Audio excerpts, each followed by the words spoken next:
We'll get them sorted out, assuming that they want to come in the first place. Yeah. Look who's here. Some handsome fellow. Okay, You let's. signed off, you'd be like Tahiti or something, huh? We're gonna reconvene. We will now reconvene the special city council meeting. It is 6:42. We had our closed session carried over a little longer. Ms. City Attorney, would you please report the closed session action? There were two items on the closed session agenda. Item number one, the city council gave direction to its legal counsel.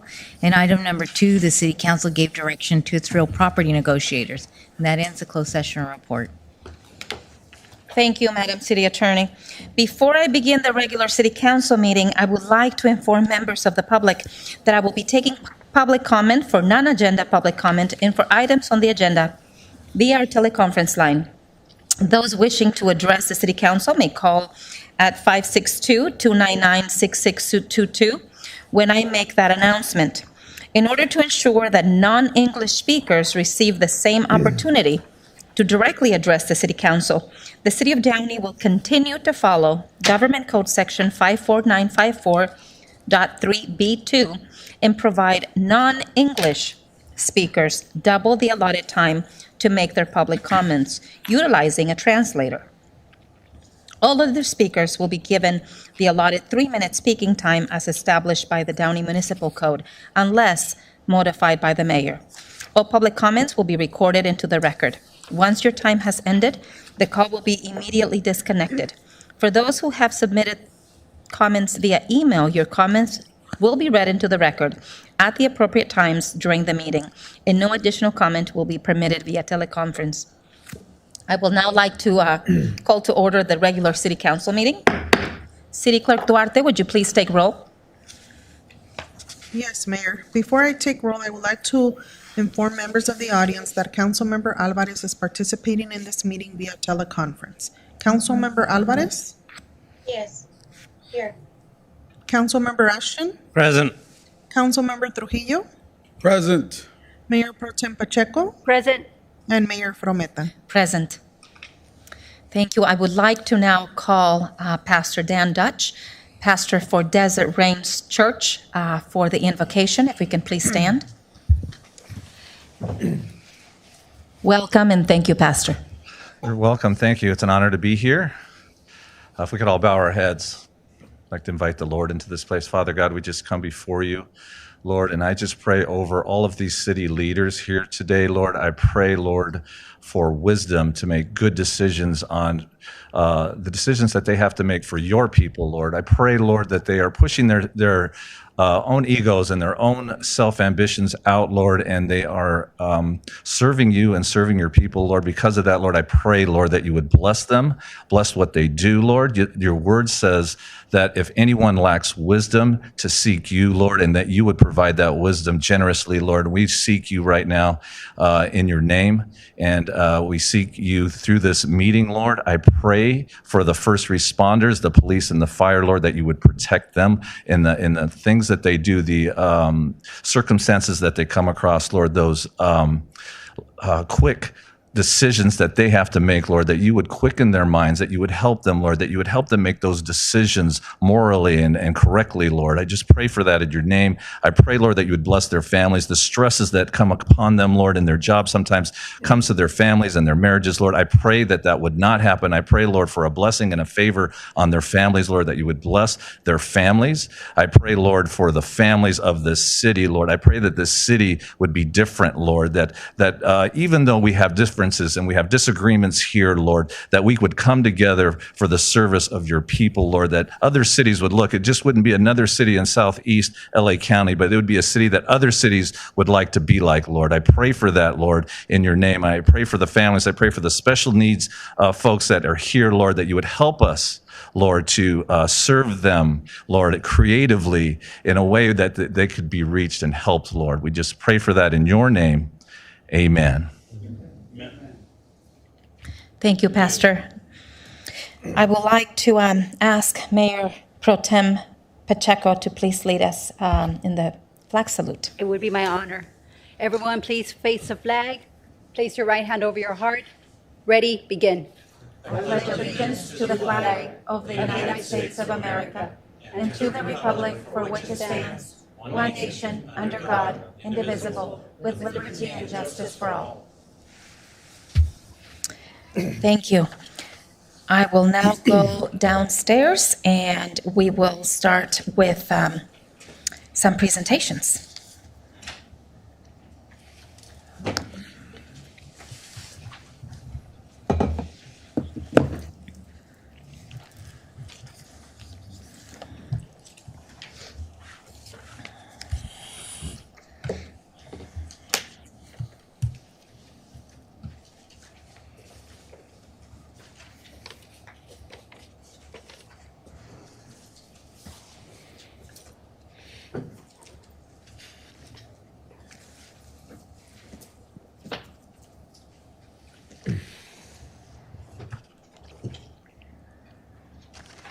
Thank you, Yoli, for your diligence in keeping this area sanitized.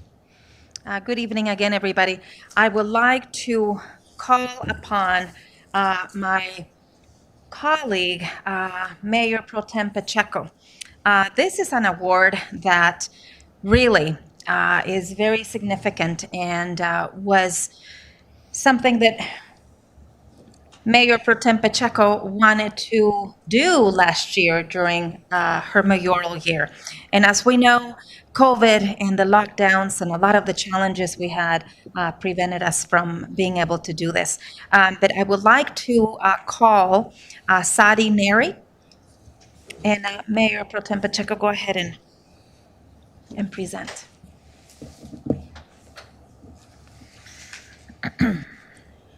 So first and foremost, I just want to thank our mayor for allowing me this opportunity to recognize this young lady. Last year, my intentions were to recognize her with the Mayor's Impact Award, and it's awarded to those individuals who have made an impact in our city. And Sadi is one of those individuals. And because of the pandemic, I unfortunately wasn't able to recognize her. But it's with great pleasure that now I have this opportunity. And like I mentioned, last year I provided the Mayor's Impact Award to those individuals who made an impact in the community. An impact is defined as having a strong effect on someone or something. And this perfectly defines Sade, who has had a strong effect and a strong impact on our community on issues surrounding mental health awareness. A little about Sade. I hope I'm saying it right. Shade. A little bit about Shade. She is a past graduate of Downey High School, go Vikings, and is currently attending the University of California, Berkeley. She first started working on mental health initiatives during her junior year at Downey High School. There, she created the first ever student-led mental health week where students were shown coping skills and were provided additional mental health resources. Sade's goals has always been to assist and impact as many high school students as possible, and through her efforts, the initiative spread to other schools in our city. Through Assembly Member Cristina Garcia's There Ought to Be a Law program, she created Assembly Bill 2221, advocating for peer support programs in high schools across the state, and the bill was introduced to the California State Assembly legislation in February of last year for consideration. She was a youth commissioner with the City of Downey in 2019 and is currently the Assembly District Delegate for the Democratic State Central Committee and volunteers with Assembly Member Cristina Garcia and volunteers at her school at UC Berkeley. She is a smart, caring young lady, and I know you will do great things in life and you will continue making an impact on your peers, on the community, and everyone at large. So it is with great pleasure and honor to recognize Sade Neri with the Mayor's Impact Award. And I also have this lapel pin that I would like to present to you for mental health awareness. Round of applause.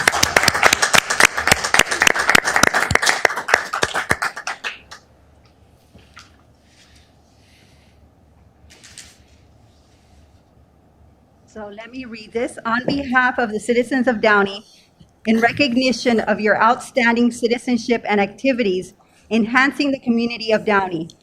Your exemplary efforts and accomplishments have been of enormous value to our community and have helped to further the common goal of making our city a better place for all. Given in May of 2020, signed by your then Mayor, Blanca Pacheco.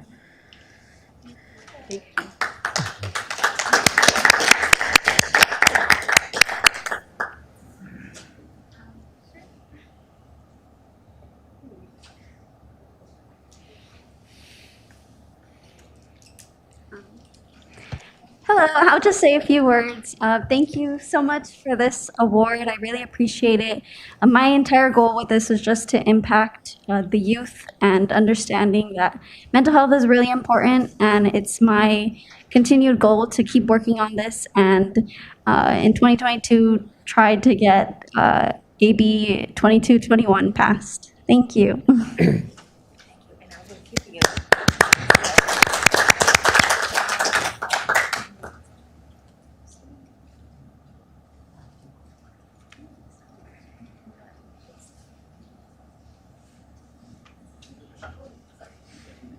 It's not official without a picture. Take that thing away. You know.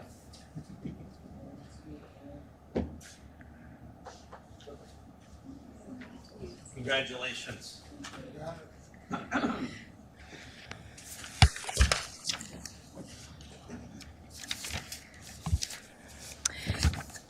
Mayor Pro Tem Pacheco mentioned her lapel pin, which I am also wearing, about Mental Health Awareness Month, which again we're coming on the tail end of.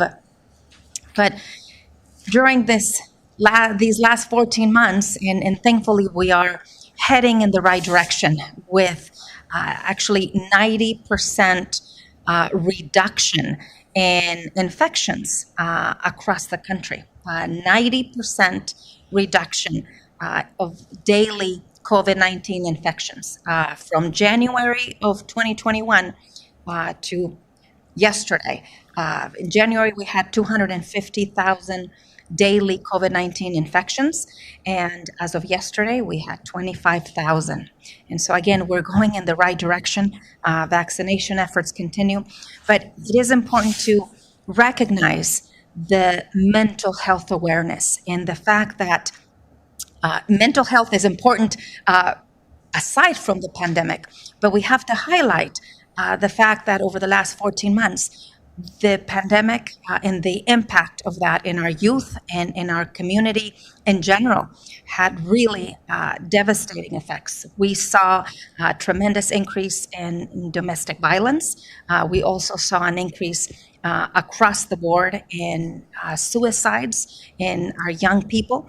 And so it really presents us as local governments and communities in general an opportunity to pause and think about what are some of the initiatives and what are some of the strategies that we have and that we have to incorporate moving forward to look at that really important element. So with that, I would like to call upon the youth commissioners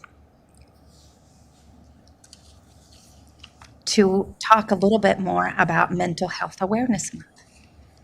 Welcome.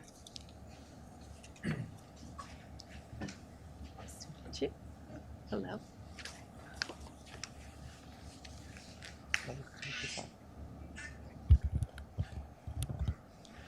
Thank you, Mayor Fermetta, and the rest of the Downey City Council in recognizing Mental Health Awareness Month. My name is Nathaniel Mongan, and I have the pleasure of serving as the Vice Chair for the Downey Youth Commission. Mental health is a very much important key pillar into the Downey Youth Commission as a whole, as we know it is an important issue for us as youth. We were hoping to plan a mental health event this past year, but unfortunately, due to the pandemic, we were not able to do so. However, with things opening up, we are looking forward to planning something for this upcoming year. We also want to say a special thank you to the mayor for her commitment to mental health with her Be Kind program, Be Kind to Your Mind program. We have promoted this on our Instagram page, and we know that this has had a great impact on our fellow peers. So thank you so much. Lastly, we wanted to state that the Downey Youth Commission is accepting applications for the next upcoming school year as we develop projects for important issues for youth, such as this. So thank you very much again. Thank you both. Well, let me read this proclamation, if I may.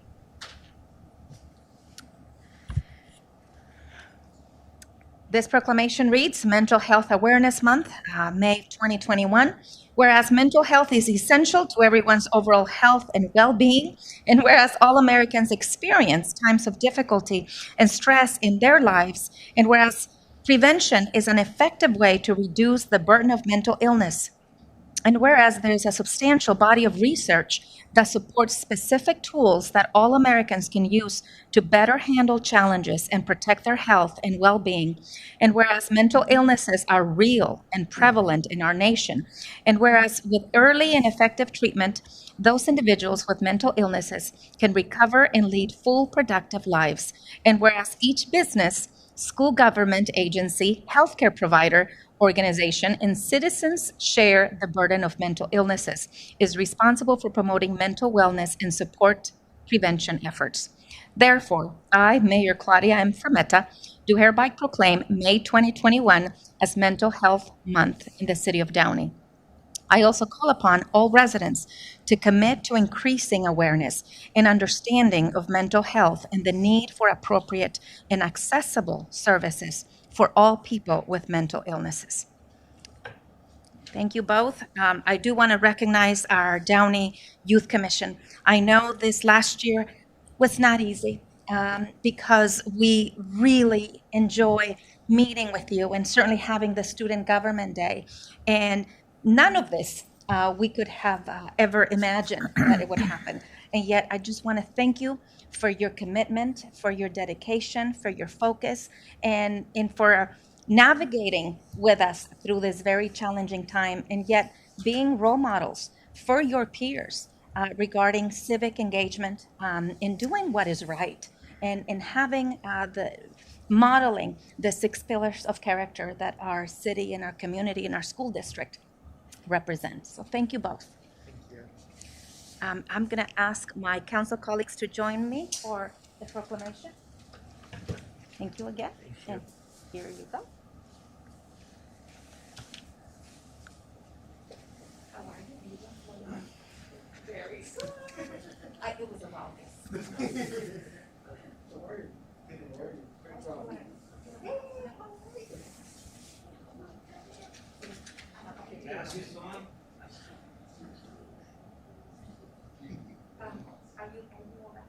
Yes.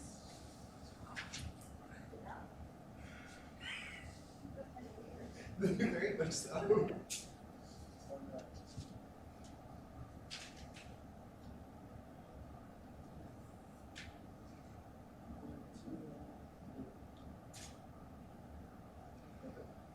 Thank you. Thank you all. Continue to do great work, okay? Thank you. Nice job. Nice job.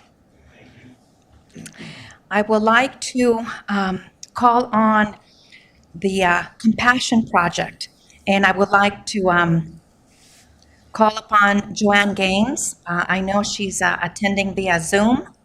Do we have her on Zoom already? We do.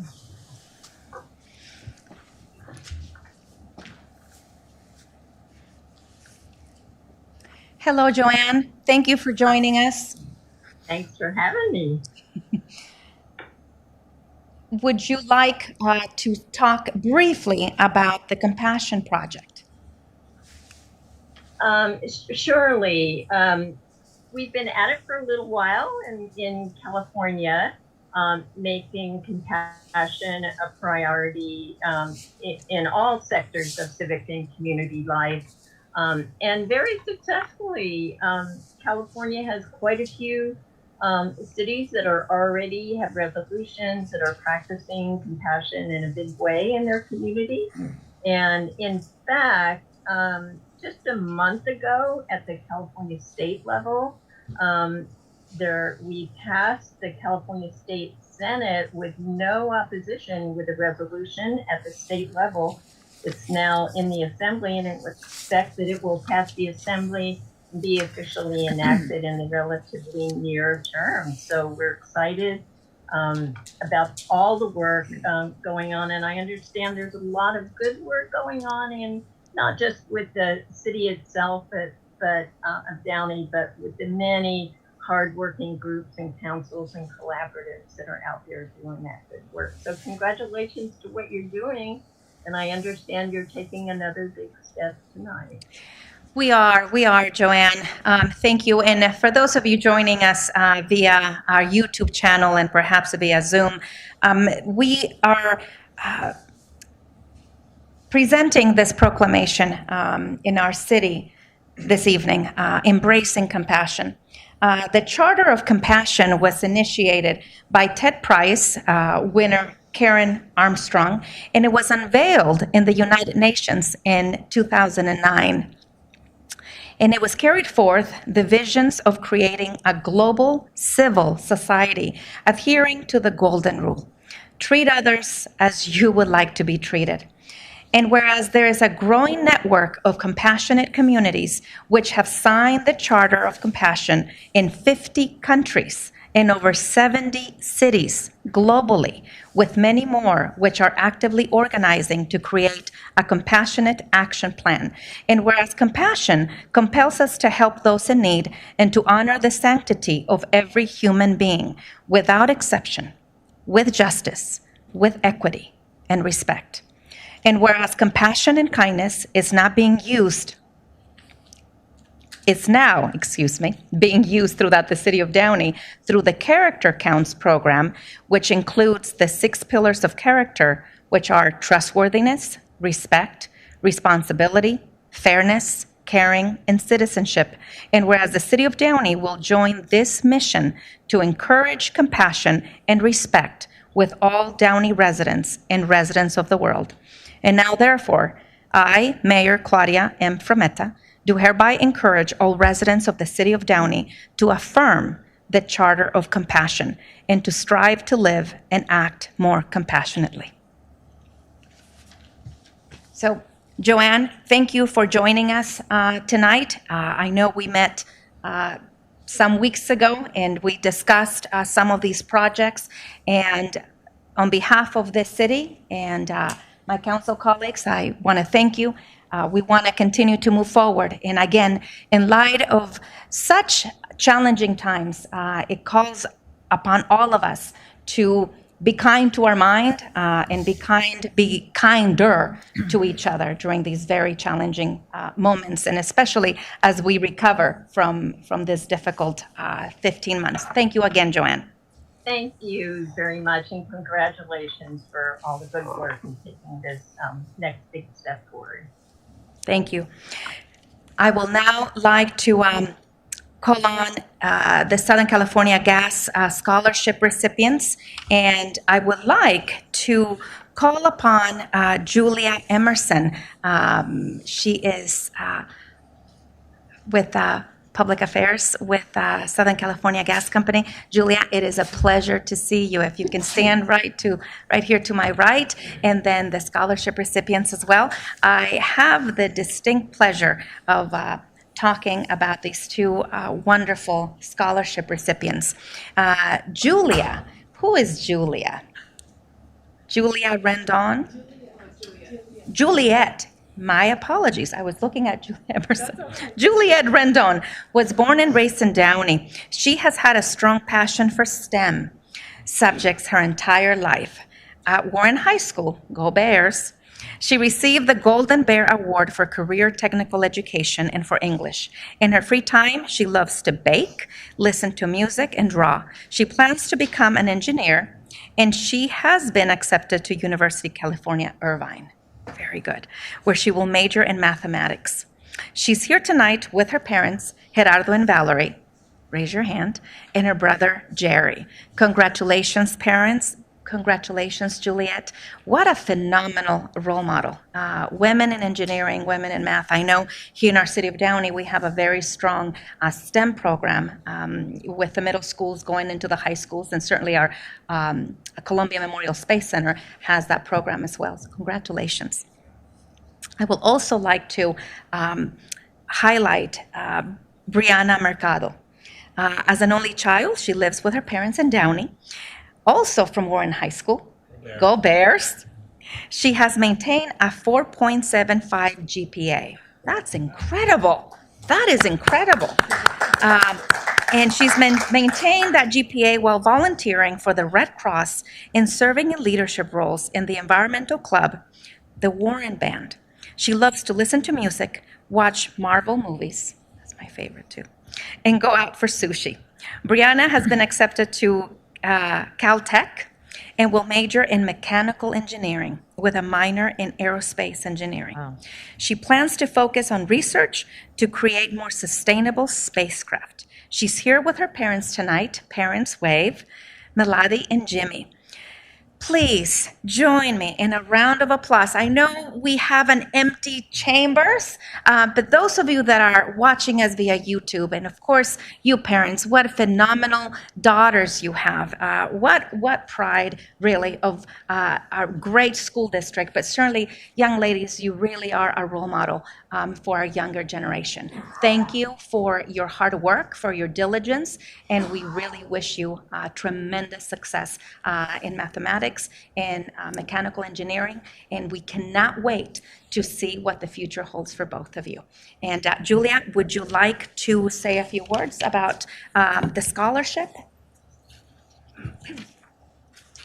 Thank you, Mayor. I'm very happy to be here on behalf of the Southern California Gas Company. It's a very competitive scholarship program that we have put together, and these fine young women have done a tremendous job of showing their excellence in academics, in community activities, and in leadership. They have to have all three in order to win the Southern California Gas Scholarship of $5,000. And each of them here is a winner forever. Thank you. Thank you. Would you, each of you like to say a few words? Juliet, would you like to? It's an honor to be here today. Thank you so much to everyone. Thank you, Mom and Dad, too. That's good. We'll always thank Mom and Dad. Brianna? I think really just the same words, but thank you so much to everyone here today. Thank you for this recognition, and thank you, Mom and Dad.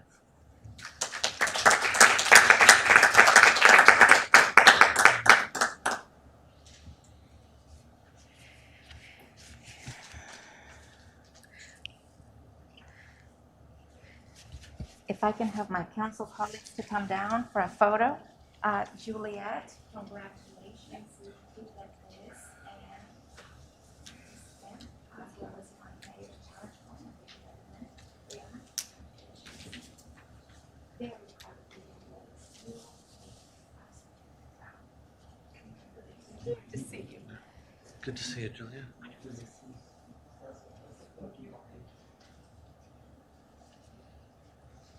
Congratulations. Congratulations. Make sure you set it all in one photo. Jeez. I was happy. 7.75. You in the middle.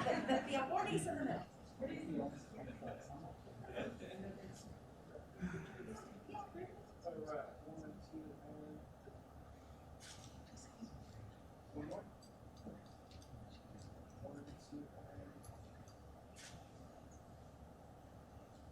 Parents, great job.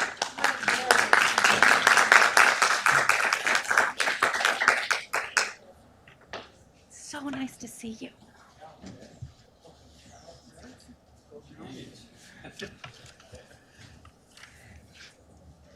Wow, it is so wonderful to see our young generation, students from our high schools and our school districts being so successful. And thank you, Southern California Gas, for that great scholarship. Thank you.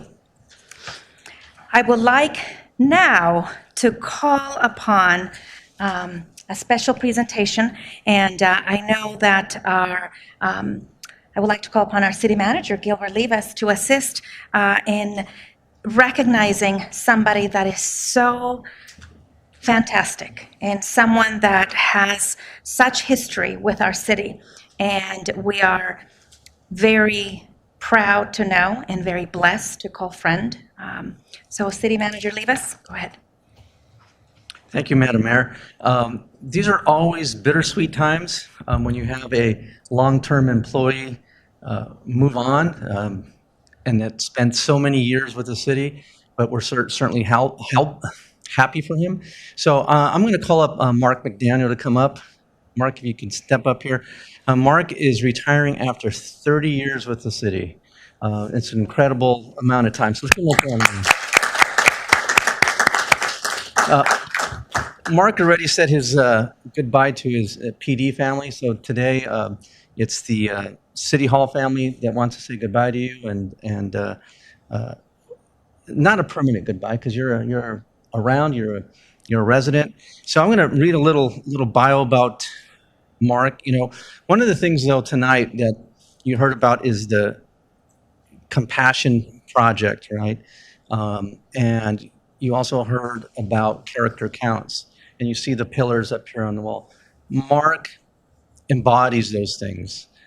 Compassion, he also embodies responsibility, respect, trustworthiness, citizenship, caring, and fairness. I've had the pleasure to know Mark for as long as I've been here. And one of the things that always struck me is his smile. Every time I saw him, he was always smiling. The other thing that really impressed me about Mark is that through the years that he carried forward the culture of the Downey Police Department, which is respect for one another and respect for everybody in the organization. If you've ever been around Downey police officers or anybody in the police department or walked through that organization, you see it in spades there. Everybody recognizes each other, says hello to each other, and is really respectful to one another. And Mark has helped keep that culture alive as a captain in that department. And so I want to thank you really on behalf of the city and the city administration. I will tell you as a city manager, the relationship between the Police Officers Association and the administrators in the police department and the city, I think sometimes we all take it for granted that it's such a good relationship, because in many cities, I will tell you, that relationship between the POA and the chief or some of the command staff isn't always so smooth, or with the city. So the fact that we've had this long-term good labor relations with the POA and the PD speaks volumes to not only the police chief, but also to Mark and his supervisorial skills. So I want to thank you for that as well, for continuing that legacy that the PD has established over the years. So just a little bit about Mark. Captain Mark McDaniel recently retired, as I indicated, after serving the residents for 30 years. He was born and raised in the city of Downey. He knew at a young age that he wanted to be part of the best police department in the world, and certainly I concur with that. He started his career in 1990 at the young age of 19 years old as a police aide. I don't think you've had another job anywhere else, right? All right. This is it. This is a big deal. Possessing the discipline and leadership skills to succeed, he rose to the ranks and managed all 3 divisions, which consist of Detective Bureau, Administration, and Patrol. Mark was also a patrol training officer, a gang detective, and played an integral part in the police department's mounted horse program. He has improved the quality of life of our residents and surrounding communities by working in conjunction with numerous local service organizations. Over the years, Mark selflessly volunteered countless hours of his time to mentor and support our city's youth through his work as president of Gangs Out of Downey. Mark has a bachelor's degree and a master's degree in emergency management from California State University, Long Beach. Go 49ers. He is a graduate of Sherman Block Supervisor Leadership Institute, the Law Enforcement Command College, and the Los Angeles Police Department's Leadership Training Program, which emphasizes leadership principles influenced by the United States Military Academy at West Point. Mark is a huge Dallas Cowboy fan. For that, and a die-hard fan of the UCLA Bruins. That I'll give you props for. Go Bruins. Please join me in congratulating Captain Mark McDaniel on his retirement.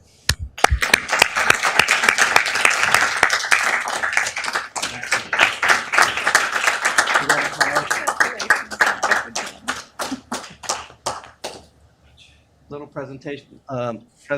We actually only give out these tiles to employees at retirement. So you're one of the few that have them, and so this is something that we hope that you put on your wall proudly. And so, Mark, that goes to you as well. And this is a certificate of recognition for all your work. And so, again, thanks for everything that you've done, and we're proud of you. We're your Downey family. We always will be. So, Mark, if you'd like to say a couple words. Wow. Mark, we want to say emphasis on few words. Yeah. I'm telling you, you give me a mic, it might be all night. It's going to be our next name.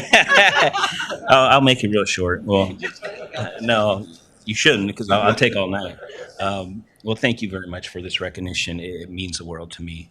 Mayor Fermetta, Mayor Pro Tem Jacob, City Council, our staff. We have the best city manager in LA County, if not California. And my dear friend, Chief Dean Milligan. Love you, brother. It's kind of weird, as our city manager said, I was born in Downey, and I just live right around the corner from the station. So every time I drive by, and I've only been retired 2 weeks, I feel like I need to drive into the parking lot. So it's going to take some time to get used to not being here, but I'm not going anywhere. I live here. My kids go to school here. I've had family roots here for 70 years. And this town means everything to me. It's given me everything, from my family to my career, the opportunity to do a lot of things and meet great people all around the country. And what was always such a fun thing to do was brag about the city of Downey and our residents. It was easy to brag because everything was true, and I got to meet some elected officials in Washington, and it was so cool just talking about our community. Because there was one constant. We had our highs and our lows in our department. We lost an officer. May he rest in peace, Ricky Galvez. But the one constant all the time was the support from our community. That never faded. It was constant. So I accept this recognition on behalf of all the men and women of the Downey Police Department and this community. I'm going to miss you. I love you all very, very much. And I just couldn't ask for a better employer, better friends, and a better community. Thank you very much.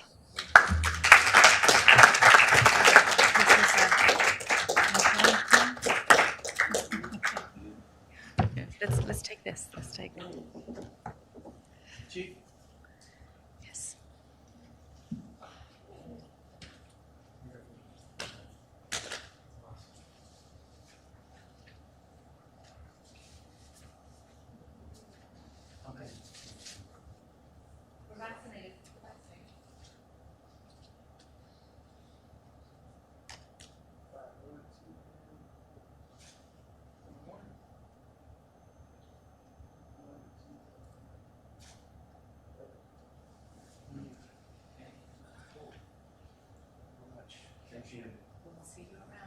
He's a celebrity now. He's got views on his retirement. Oh, wow. Over 1 million? Wow.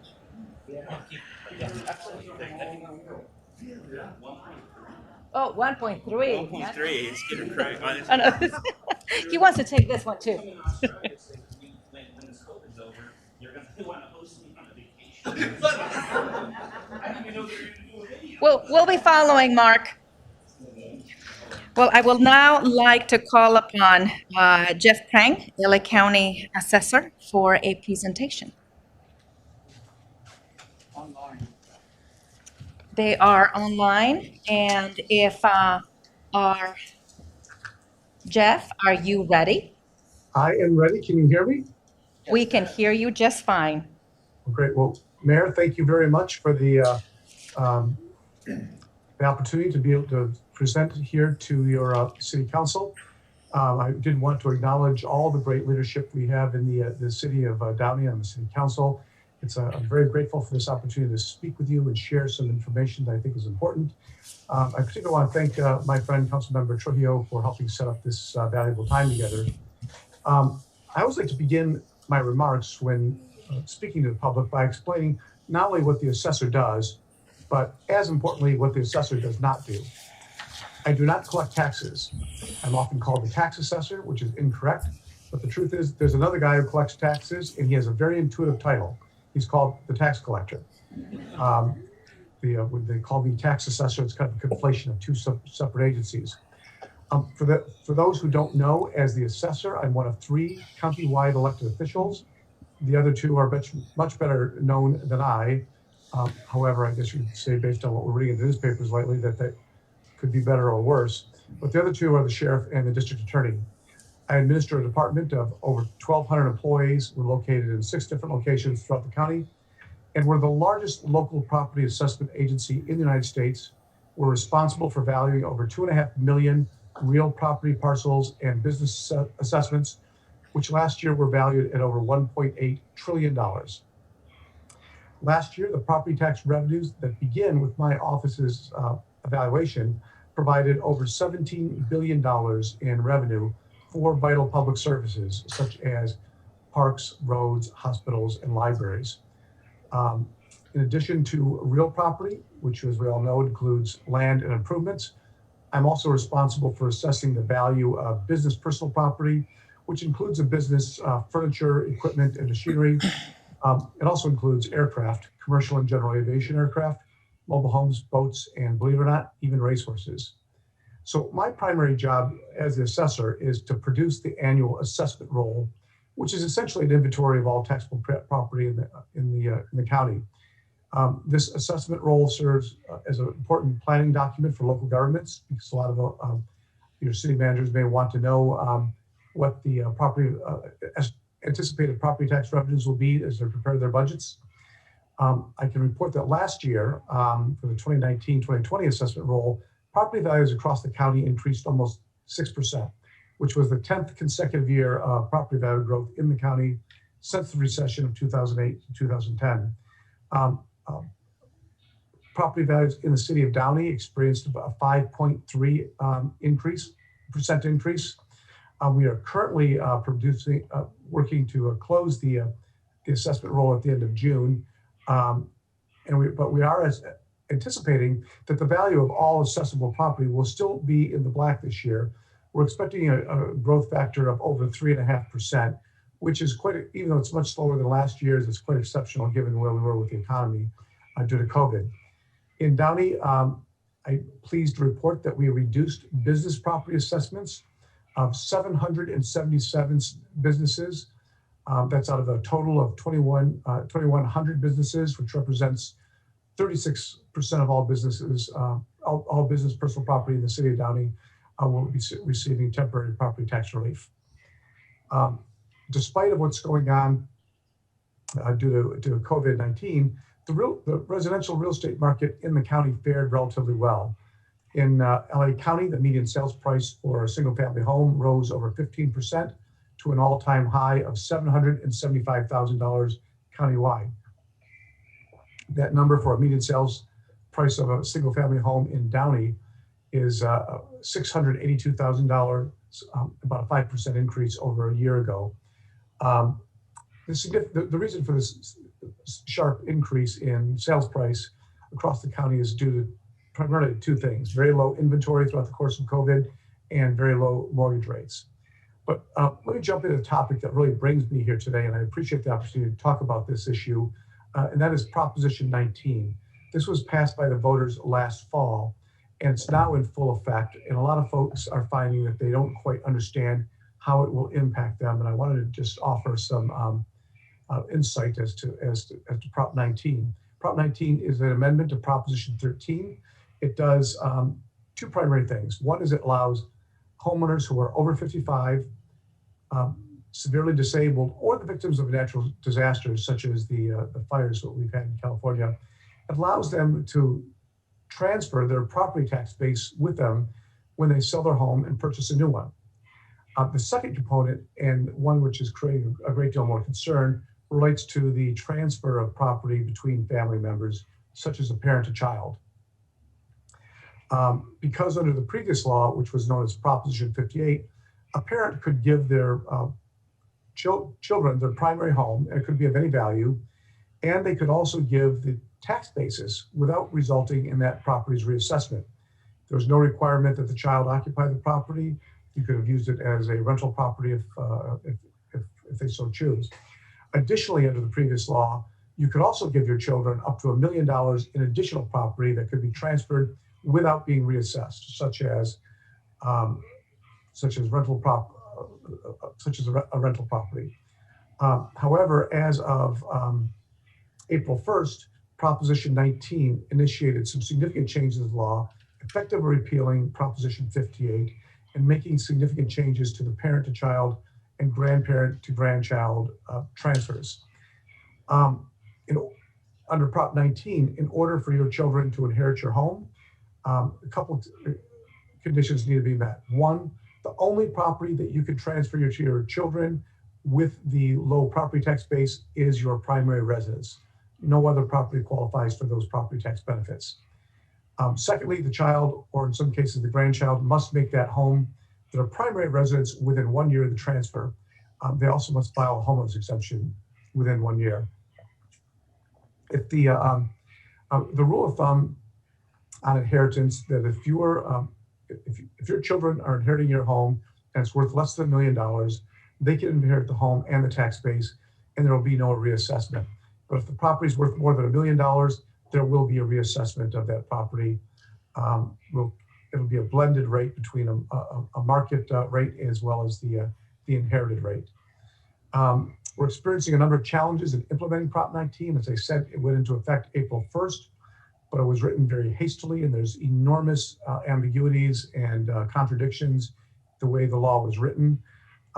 We're asking the legislature to implement legislation that will clarify a lot of these points of confusion.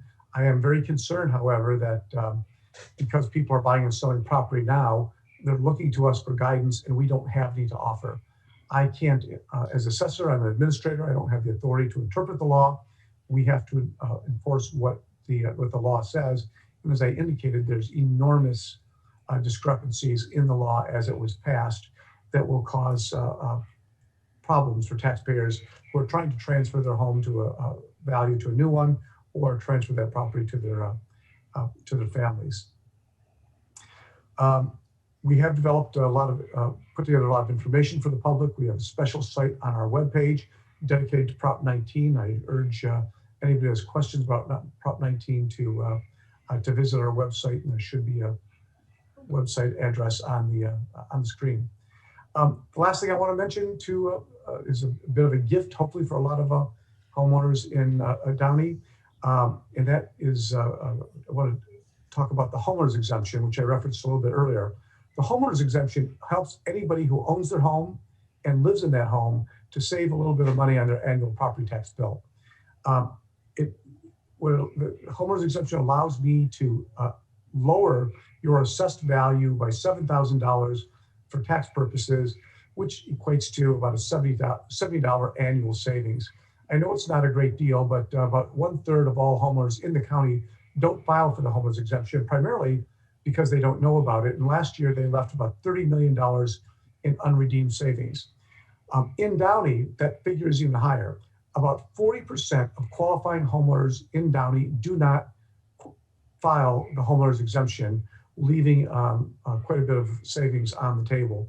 So I appreciate this opportunity to share that with hope anybody is at home listening who owns their home, to go to our website, check out your property address to see if you have the homeowner's exemption. If you don't, please file it. You only have to do it once. It renews automatically as long as you own the home.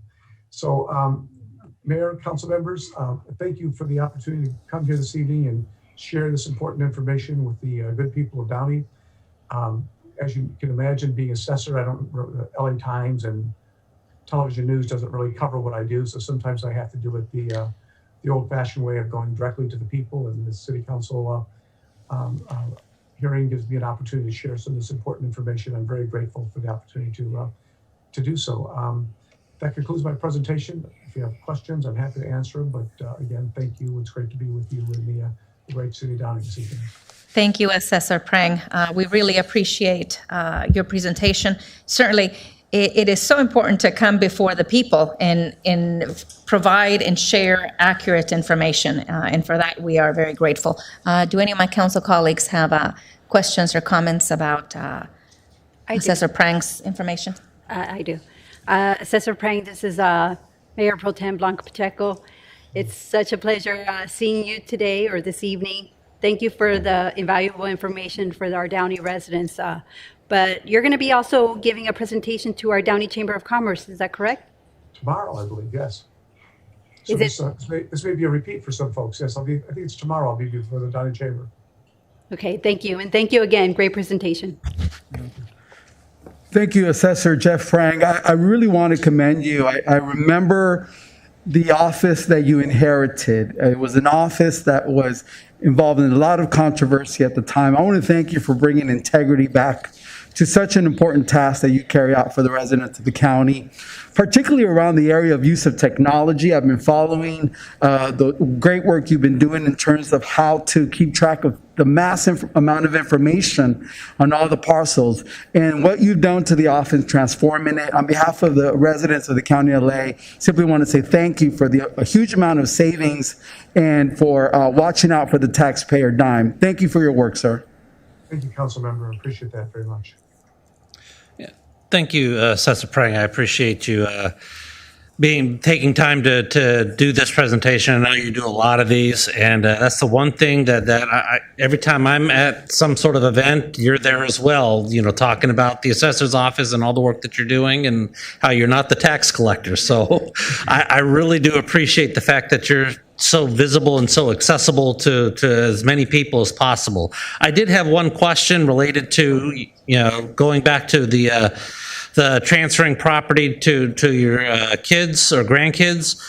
So they have to take residence of that home. Is there a length of time that they have to stay residents of that home? So in order for them to continue to enjoy your lower property tax base, they have to live there in perpetuity. The moment they move out, we will reassess it to market value. Okay. Thank you. Sure.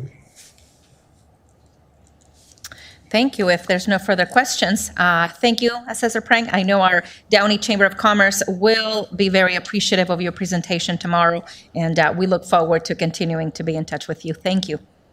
Thank you so much. Have a nice evening, everybody. You too. Well, my council colleagues, we have reached the time where we share our city council member announcements, requests for future agenda items, conference and meeting reports. And to change it up a bit, I will start on my far right with Mayor Pro Tem Pacheco. Great. Thank you, Madam Mayor. I just want to thank our community who's watching us virtually. Soon enough, we will be opening our council chambers, but thank you for being involved in your city council and participating virtually. A couple of events that I wanted to mention. I attended the grand opening of Chick-fil-A, which is located on Lakewood and Imperial Highway. This is the second Chick-fil-A in our city, and I was informed that in Downey, it's their biggest money-making restaurant in the country. In fact, they love Downey so much that they decided to create a second Chick-fil-A. So now we have one both in the north side and the south side of Downey. Also, of great importance to our residents in Downey, I attended the ribbon cutting for the Downey City Library, which is now officially open, and I'm excited about that.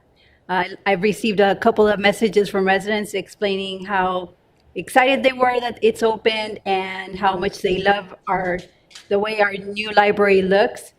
The library is open, like I mentioned, and it's open at 50% capacity. And that actually concludes my comments. I hope everybody has a happy Memorial Day weekend. Thank you, Madam Mayor. Thank you. And to my left, Councilmember Ashton? All right, good evening, everyone. I'll try to keep this as brief as possible. First and foremost, last council meeting, I mentioned the fireworks issue, and for lack of a better term, my social media and my email kind of got blown up, which is great. You know, both sides. I'm not to terms with how we can handle this, but what I do appreciate is the fact that people are emailing me and messaging me on social media, just telling me, hey, think about this, and these are all good things that when we do have that discussion, we will definitely keep all of these items in mind. So I just truly want to thank each and every one of you for who's emailed me or messaged me on social media. Just thank you. I appreciate that. And if you didn't get a chance to do that, I will actually be having a town hall meeting, and I'm hoping to do it live in person, but we'll see how everything plays out. But definitely the date will be June 17th. It'll be in the evening around 6 p.m., but that might fluctuate a half hour either way, give or take. But generally in the evening, it will definitely be June 17th. And I'm looking forward to having it in person. But if we have to kind of do a virtual, virtual / in person, or how we'll have that done. So we'll make sure we do that for sure. We'll find a way to make everyone make this as easy as possible for everyone to participate. And I believe that's all that I have. Thank you, Madam Mayor. Thank you, Councilmember Ashton. I think the community does appreciate the town halls. Those are opportunities for our community to engage with us. I know we had a very successful one when I did that back in April. The community does want to participate, and really, to our surprise, we had over 100 attendees, and that was really well done. So thank you, and good luck with yours. Councilmember Trujillo. Thank you, Madam Mayor. I would like to take this time to bring attention to the City of Downey app, which is free, available for any of our residents to download onto their phones. In particular, I want to recognize our Department of Public Works, who's been amazing to the numerous amount of service requests that I've been submitting through this handy app. The response has been quick, and thank you. I want the residents to know that anything that has to do with shopping carts, illegal dumping of furniture, graffiti, we are here through this app to provide services to remove those things so that you don't have to see those types of things here in our city. So please, I cannot urge you enough to take advantage of the fact that we have this Downey app available, and thank you to the Department of Public Works. One of the things, continuing with the Trujillo Brass plan, right? We keep talking about broadband, residential streets, our alleys, sidewalks, and street lamps. I want to invite residents who have any concerns with any alleys or street lights to please email me, mtrujillo@downeyca.org. And we do get numerous emails. I also want to thank the residents for emailing us your concerns. Sometimes we can't respond to everyone, but please know that we are reading your emails. So feel free to email us with anything that we can be of service. I know it's been difficult to access City Hall, perhaps because of the pandemic, but I want to let you know that we're here. We're here to serve you. You have 5 council members who are great. I see the mayor very involved in her social media. Thank you, Madam Mayor, for responding for anything that has to do with litter, trash. That is what we're here to do. Bring it to our attention. We represent you. So please continue to access your city council and bring those locations that you think would benefit from additional street lighting. It is a public safety concern. I'm happy to report that the catalytic converter, issue is being considered at the federal levels. This is going on nationwide. We are trying to get down to these fencing operations that have to know that they're buying stolen catalytic converters. I want you to know, Downey, that it's not just happening here. This is going on nationwide. And so we are looking into it, trying to get to the mass operations, the fencers, if you will. So we hear you. Please continue to email us. And thank you, Madam Mayor, for this time. Thank you, Councilmember Trujillo. Councilmember Alvarez. Yes, good afternoon to everyone. Good afternoon to my colleagues. I just wanted to let everyone know that I am going to have my camera on, but you're not going to see me sometimes. This is because I was in just an emergency room and I got admitted to a hospital. And I'm recovering, and that is why I cannot be on the camera all the time. But I'll always be here. And even though I have to be hooked up on machine, but I will be here. So thank you, all of you, and thank you, everyone, to be here. Thank you, Councilmember Alvarez. We hope you feel better. And I have a few items that I would like to bring up to my to our dear Downey residents. I cannot wait to be able to be fully open and be able to engage with you. We've had a steady number of people following us on YouTube and on Zoom, and we are here to serve you. Councilmember Trujillo, you put it very well. Issues of trash, issues of litter, things that concern our residents. Councilmember Ashton, you are wanting to have your town hall. It's been too long after this 14 months of lockdowns and social distancing. So thank you, all of you who continue to join us in a distance format. I am really encouraged, and I always say strong communities are engaged communities. As I mentioned earlier, when I was down doing the presentations, I mentioned I am very encouraged because the numbers continue to be really, really positive. I was just looking at the latest number from LA County regarding vaccination rate for the city of Downey, and we are, as of May 21st, 16 plus population is at 62% vaccination rate. That is phenomenal. And I really want to encourage, and in fact, I want to challenge my council colleagues to really get on our social media, our political pages, and with the help of our social media gurus here in the city of Downey, create this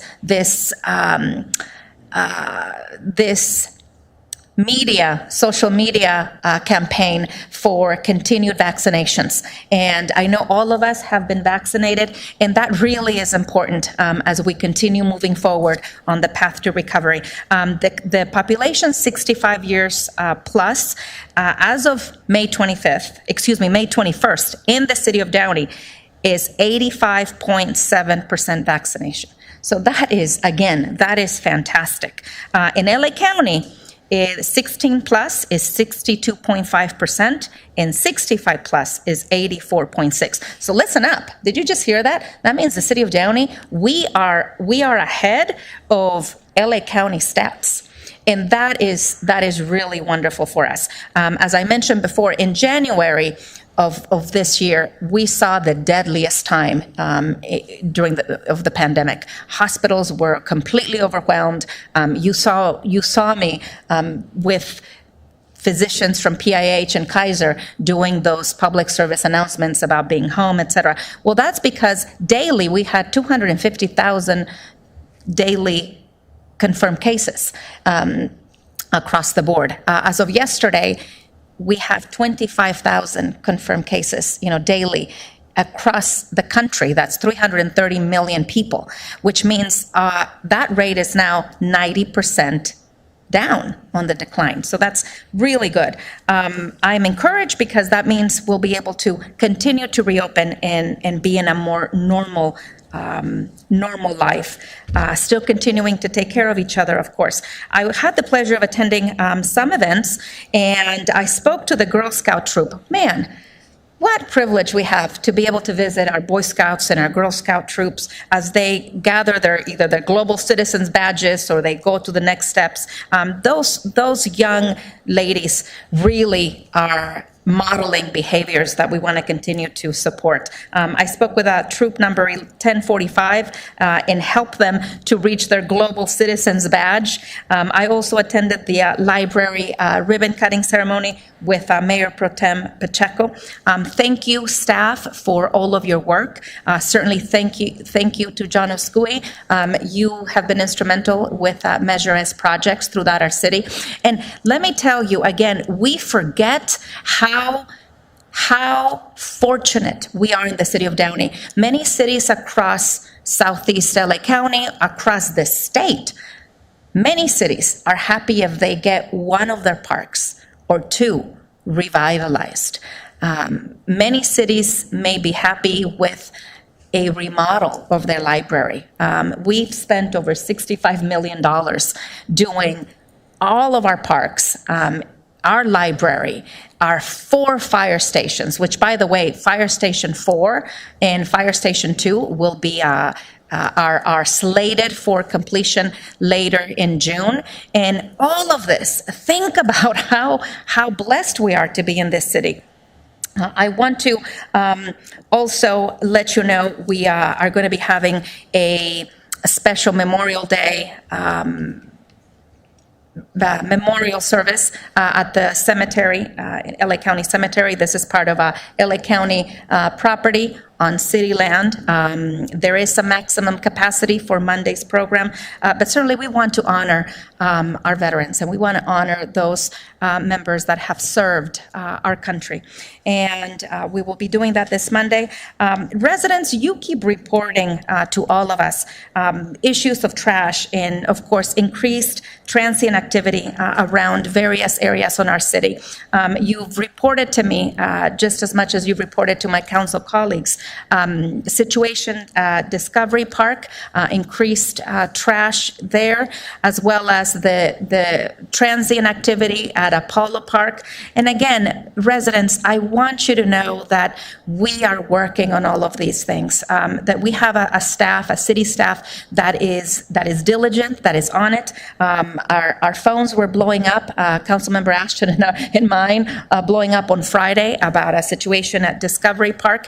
And I have to tell you that within hours, Public Works, Code Enforcement, you guys were really phenomenal, and you took care of that issue. To that end, residents, I want to ask you, as we continue with our spring cleaning, I've noticed that many people drop off their donated goods outside of Goodwill or Salvation Army. That's a good thing. Now, it's not a good thing when you drop it off and they're closed. And so I can't tell you the number of times I've seen it. And as you know, your mayor drives around this city a lot because I want to know where the issues are coming. So I see that these donated goods have been dropped off when the office is closed. Well, naturally, what is going to occur is if we have transient activity around the area, we're going to have transients pick up the donated goods that were dropped off at a closed area and then go through it, make a mess, or take it to another area. So I think we all need to do our part. Please don't drop off your donated goods unless those places are open and accepting them. It was really funny, Councilmember Trujillo, you mentioned the Downey app. I had that written down on my notes too. So good minds think alike. I also get a lot of requests for things, and I'm here to serve you, Downey, but I want to encourage you, just as my council colleague did, download the Downey app. It is efficient and it does work. Also, if there are issues that you need to report to our Downey Police Department that are non-emergency issues, please call our Downey dispatch line at 562 861-0770. Again, speaking of trash, I want to recap, during my mayor's town hall back in April, I gave you some numbers, and these numbers are going to be updated the next time we meet, but this pandemic has created a lot of trash. A lot of folks are home, we are doing spring cleaning, and there's a lot of debris everywhere. And this is not just in the city of Downey that is happening, this is happening across every city. But let me, just to keep things in perspective, from December of 2020 to February of 2021, and this all came across from that September posting I did as I drove around our city and looked at all that illegal dumping. Listen to this, Downey. From December of 2020 to February of 2021, the city collected 292 tons of trash. Now, we also increased Calumet pickup, and Calumet picked up during that period 73 tons. Now, Public Works staff picked up an additional 219 tons. That's a ton of trash. So we are trying to keep up, but everybody needs to do their part. With all that, I am a politician. I can speak for another hour, but I will wrap it up with two asks. One, that we continue to, of course, have our code enforcement continue to look at those areas that are trashy. I know the railroad tracks along Woodruff and Firestone, that area is very problematic, and I know it has to do with the transient activity, but certainly code enforcement in our Downey Police Department, as well as continue, and Chief Milligan, thank you and your staff for the speed enforcement that continues to happen, but we just need to continue to enforce it all over. And residents, thank you for being patient. Old River School Road has been repaved and is still in that process. Thank you for your patience. It's been a long time coming, and things don't happen immediately, so we appreciate your patience on that. There was one more thing that I wanted to ask staff, and it skipped my mind, but with all of this, thank you, Downey, for being so wonderful. I appreciate that. Madam City Attorney, I wanted to bring up some residents, and certainly Councilmember Alvarez had wanted to disclose the findings regarding the investigation into her record.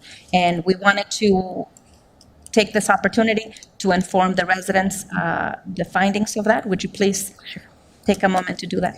So some months ago, the city received some information about Councilmember Alvarez and questions about her service on the Downey City Council. And as the city previously reported, the city referred the matter to an outside law firm to review the applicability of Elections Code Section 20 and to provide the city with some advice. And after reviewing the matter, the city's outside attorneys have concluded that that Councilmember Alvarez may continue to serve on the Downey City Council. And that was the finding of the outside attorney. And that ends the statement I prepared, disclosing the ultimate conclusion of our attorneys. Thank you, Madam City Attorney. I just remember what I wanted to say is that our staff, we've been very diligent, Downey, and I've announced this multiple times. I know it's been announced in our social media platforms. All of our council colleagues have spoken about the emergency residential rental assistance program going from 1 month to 3 months. I want to tell you that these door hangers have been distributed to several hundreds, if not a couple thousand properties throughout our city, in areas, of course, then rental properties in apartment buildings. And I just want you to know that we are being diligent in making sure that this information goes to the hands of renters. That's all I have. Thank you very much. At this time, I will open up a public hearing.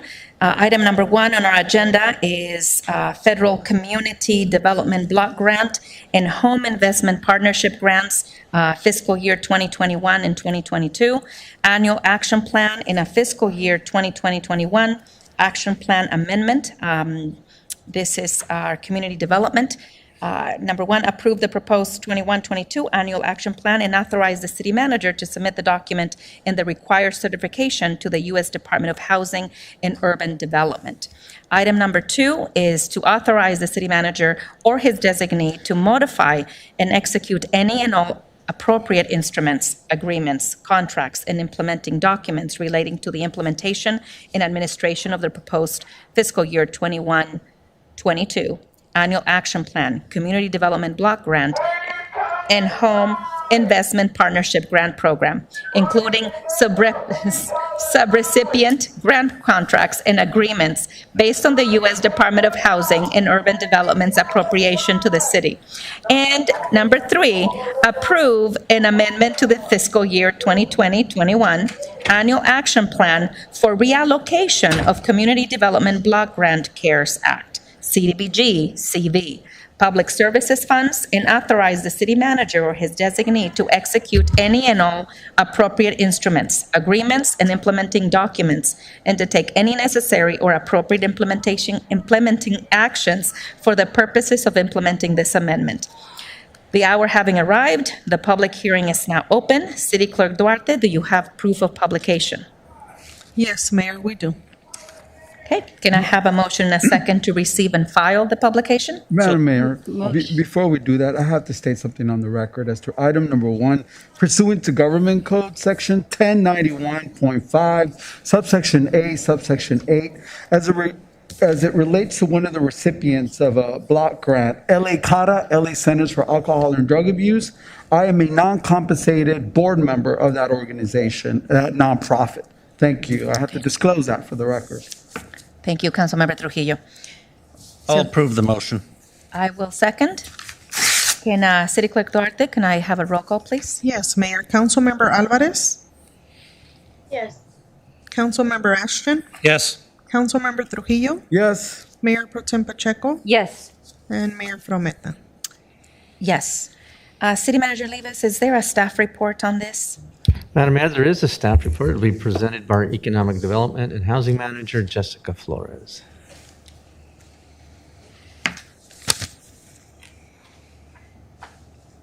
Good evening, Madam Mayor and council members.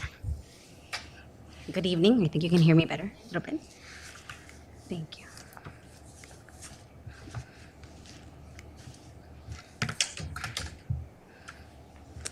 I'm here tonight to present two items, and so if it is okay with the council, I'd like to begin with presenting the fiscal year 21-22 annual action plan, and I'll continue with the amendment to our current fiscal year's action plan.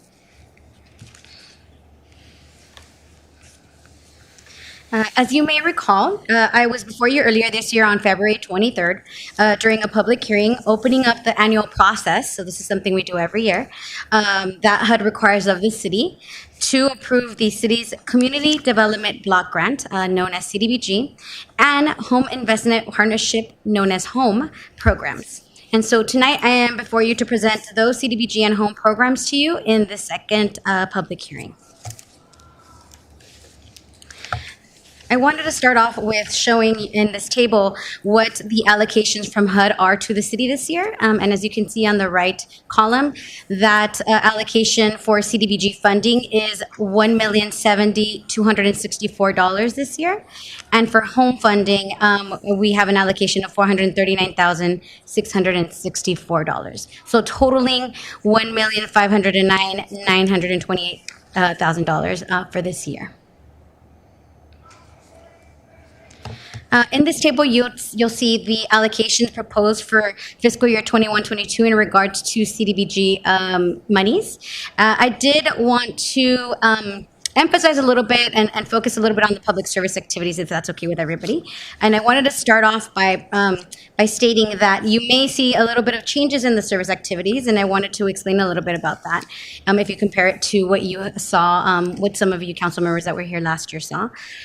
We used to fund a couple of public service activities that you don't see this year. And one of them, I think, is a more obvious one, which is the Aspire program. And so, DUSD is taking over that program. And so that will be under DOSD's Downey Unified School District's purview. And so there was no funding allocated to that service this year. And in addition, the second public service that you won't see here this time around is the Barbara J. Riley Center.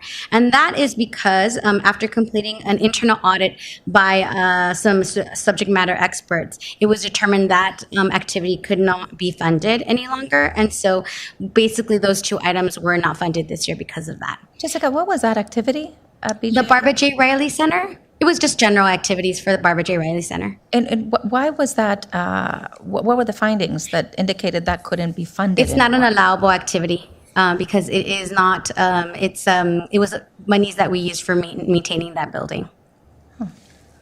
And that's just not allowed by HUD, by CDBG regulations. Mayor, if I may, Yes. to be clear, that money did not fund program activities that occurred at Barbara J. Riley. That money funded maintenance and utilities for the Barbara J. Riley Center. And that's what we found HUD wasn't allowing. You know, HUD is more of a program-based type of service. And so that's why you'll see that the programs that are listed above are more program-based so they can provide service to our community. And did I see, going back to, and forgive me for interrupting you, but I saw the change from the fiscal year from last year to this year. There is a slight dip. Was that like a 4%? There is a slight dip. In CDBG allocation, it's 2.26%. 2.26. Yeah, to be exact. And that's $24,170 in dollars. Thank you. So as I mentioned, I did want to bring that up to your attention, and that's how we got here today in regards to how we are funding the public services that are being presented. Because of those changes, we were able to provide funding to everybody and every nonprofit that submitted an application this year, and we funded all but 1 to 100% of the requested amounts. And so I just wanted to detail a little bit of what each one of those public services is going to provide. So to begin from top to bottom, the city library will be serving low to moderate income families by providing free computer access to those in need. And so they requested $56,604, and we are recommending funding the entire amount. The Downey Unified School District 1020 Club serves at-risk youth ages 10 to 20 with gang intervention services. That includes drug diversion, anger management, and family support, as well as individual counseling. And they requested $20,800, and so we are recommending funding the entire amount as well. Downey Unified School District's True Lasting Connection Resource Center will provide this year grief and mental health program services to grade schoolers that do not have insurance or are underinsured. And they are requesting $7,600, and we're recommending funding that full amount. The City Parks and Recreation Department provides meals to seniors, and they've been doing that for a while now. And that is both through home delivery and pickup, or what they call grab and go. As of today, they are requesting $16,175 from the CDBG public service monies, and we are recommending funding the entire amount. The next three are public service providers that have not been funded in the past, and so I did want to mention that as well. The first is Community Family Guidance Center. They have submitted applications in the past, but we were unable to fund, and this year we're recommending funding their program. They provide high-risk children, youth, and families with mental health services, including treatment and education. And they requested $10,000 this year, and we're recommending funding the full amount. Neighborhood Housing Services of LA County will provide homebuyer education and financial literacy programs to residents if funded. They are the one public service provider that requested more funding that we are able to recommend approval of. They requested $100,000, and we are recommending funding $29,360. And finally, Los Angeles Center for Alcohol and Drug Abuse, LA CADA, they will be providing specialized services to individuals in need of substance use disorder and mental health treatment. And they requested funding of $20,000, and we're recommending approval of that $20,000. Now I'd like to move on to our home funding. Here you see this table shows the home funding that's being proposed for fiscal year 21-22. Just generally speaking, as you can see here, we are recommending funding a rehabilitation program, which we've had for a while now, for a long time. We also have affordable housing partnership monies that must be set aside, so that's $66,000. And we have 2 rental assistance programs, one that is just general assistance, a homeless rental assistance managed through the Whole Child, and that's $25,000. And you funded this in previous years through this funding source as well. The change here a little bit is the COVID-19 Emergency Rental Assistance Program, and this is something that you all did approve last June, and so this is actually monies that is carrying over specifically for home funding. So, we had 3 various funding sources, and I can answer any questions about that. But this specifically is what staff projects will be the carryover to next fiscal year, and then general administration. And I can go into detail in any of these lines if anybody would like. I did want to mention that the city staff did have plenty of meetings in regards to this. As again mentioned, on February 23rd, I was before you opening up with a public hearing this year's public comment period for the action plan. Following that meeting, we also had 4 community meetings that were hosted via Zoom. And so I wanted to list them here for you all. We advertised these meetings through the Downey Patriot, Downey Latino, the city's website, as all social media outlets, Positively Downey Group, which is very helpful actually, the Nextdoor app, and then the city's community development department does have a comprehensive list that we email weekly, but this one was emailed a few weeks to the list. And the people on that list. So, at these meetings, there were a total of 6 attendees, and they made a few comments. They generally asked that the consolidated plan, CDBG, and home information be easily accessible to the public on the city's website.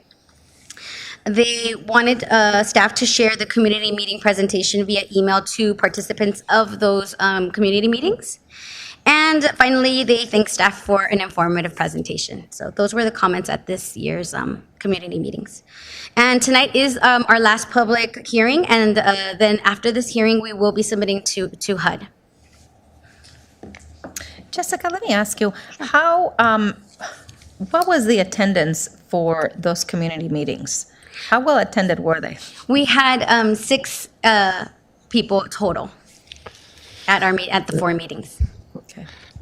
Madam Mayor, can I just say, look, as long as I've been in this business, councils always want to try to get as many people to these things. As much as we advertise, as much as we do, I mean, the bottom line is it's very difficult to get people to attend these meetings. We've had, I know Councilmember Ashton has really pushed us to really, get the word out. We spent quite a bit of money actually advertising in local papers, social media. Some of it, I will tell you, is a reflection of the trust in the city council's direction in it, right? Because if there's an uproar, people will really come out and let you know what they think. But there's quite a bit, I think, satisfaction in terms of the direction, in terms of the allocation and where the money is going. So that's why you see a reflection of the sort of low turnout on these things. Thank you, City Manager Rivas. I agree with you.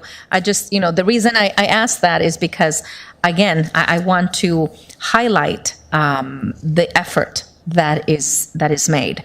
And I also want, on the record for our community residents and for those that attend these meetings via YouTube and on Zoom to know that we are doing everything we can on our end to try to get our residents to engage. And so I think, I agree with you. It's that part of the residents trust the direction that our city is going. But at the same time, Downey residents, please engage. Social media is such a powerful tool, and our City of Downey government webpage, as well as the social media platform, has really garnered a lot of views and support. And when these things are put out. Again, I think it's important for our residents to engage if this is something that is important to them in the process. So thank you very much, Jessica. This was a good presentation. Council colleagues, do you have any thoughts or comments? Yes, Madam Mayor. Yes, Councilmember Alvarez. I would like to add that I also participate in giving out their information about the CBDG as well with the hangers. I went around, trying to make families or the community to engage in this, and unfortunately it didn't happen the way we were thinking. Also, I wanted to go back to the list where how the CDBG money, it will be distributed. Thank you.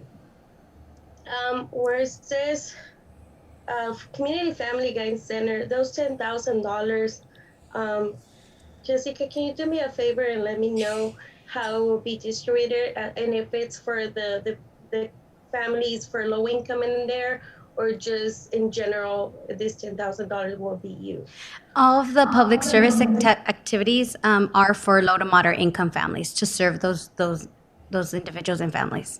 And Councilmember Alvarez, if I may, if you recall, a couple of council sessions back, we had the Community Family Guidance Center. I actually recognize them for their work. They actually provide mental health support to low-income families, and especially to abused children. And that is huge in our community. And especially with the pandemic, we have seen a tremendous increase in the cases of abuse in children. And that is really important to address.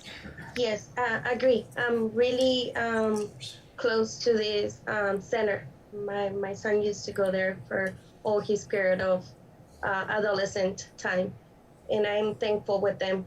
They're really helpful. Hopefully a lot of community that it's not involved and they need their help, here it is. This is the help. Thank you so much for the answer. Thank you. And thank you again for also the door hangers. And I think, again, this is a side conversation, but in talking with the community, there may be some not disbelief, but maybe mistrust.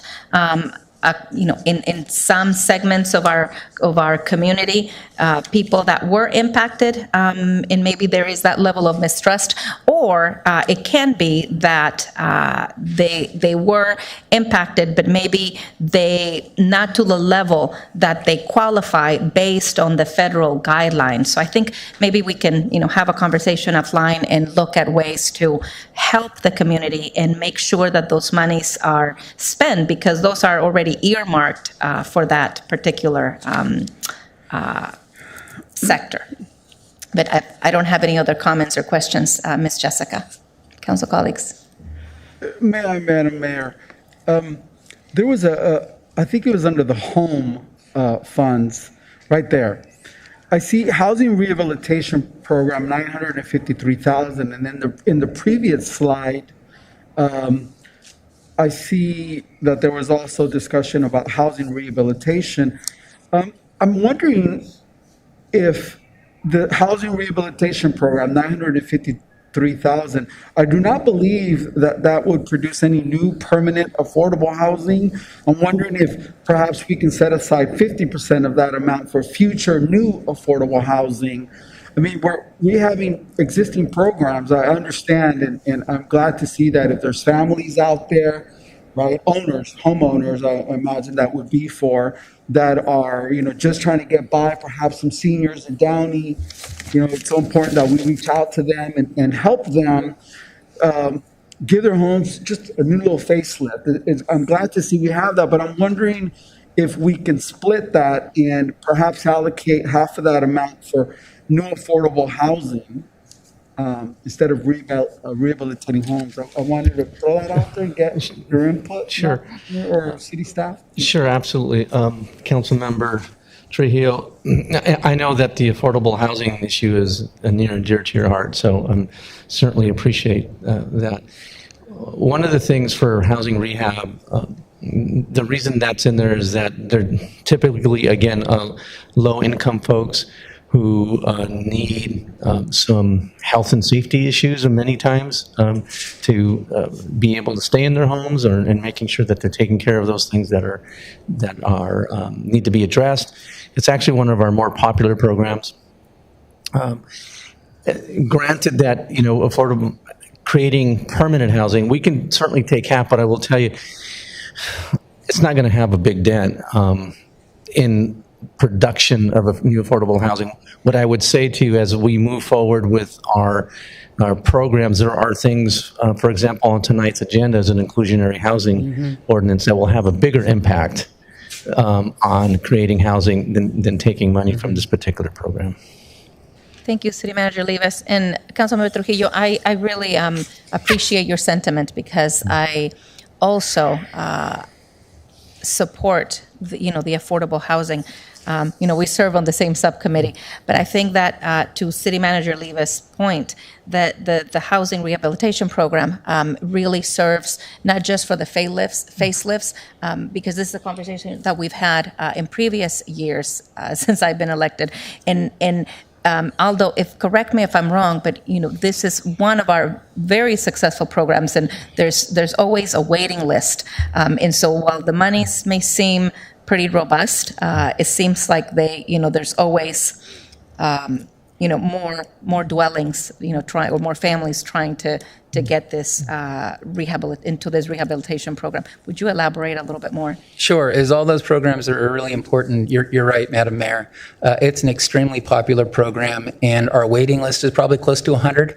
And so we'll have folks that call us probably every 2 to 3 months to see where they're at on the waiting list. We wish we had more money to serve them. It's a very popular program, and we've looked at implementing in various ways. At first, we were doing a shotgun approach. As different houses applied, we'd provide rehab assistance to them when they were eligible. We also looked to cluster the program so we get more bang for our buck on a street, where we can do, instead of one house, we can do 2 or 3 houses, so that you could really see the change on that street. So right now, we're implementing a hybrid of that, just because the demand is so high. Thank you, Aldo. May I just inquire, how much did we spend last year on house rehab program? Do we know? Jessica, do you know? Yeah, actually, this past year, that's why you also see the number as high as it is because we didn't use any of this funding this last fiscal year. We shifted our focus into the rental assistance program, and so that home funding was actually used. Some of that rehab program monies was used for funding the home rental assistance program. Okay, so that's why there's a waiting list, because we didn't rehab anybody's homes. We put it over to rental.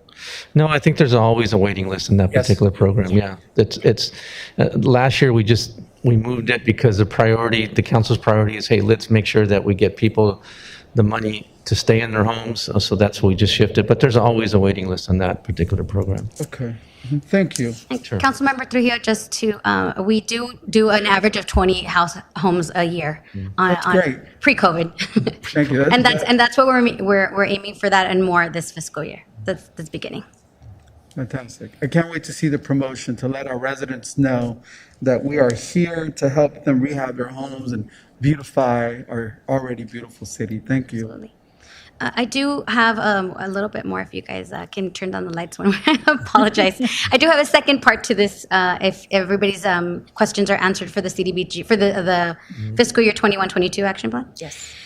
So secondly, I did want to bring up something that needed to happen, which is and needed to be taken. You all have to take an action on for us, and that be an amendment to this current year's action plan to reallocate CDBG CARES Act funding. And so that's funding, it is CDBG funding, but it's called CDBG CV, and that was special funding that we did receive. It was a little bit over $1.5 million.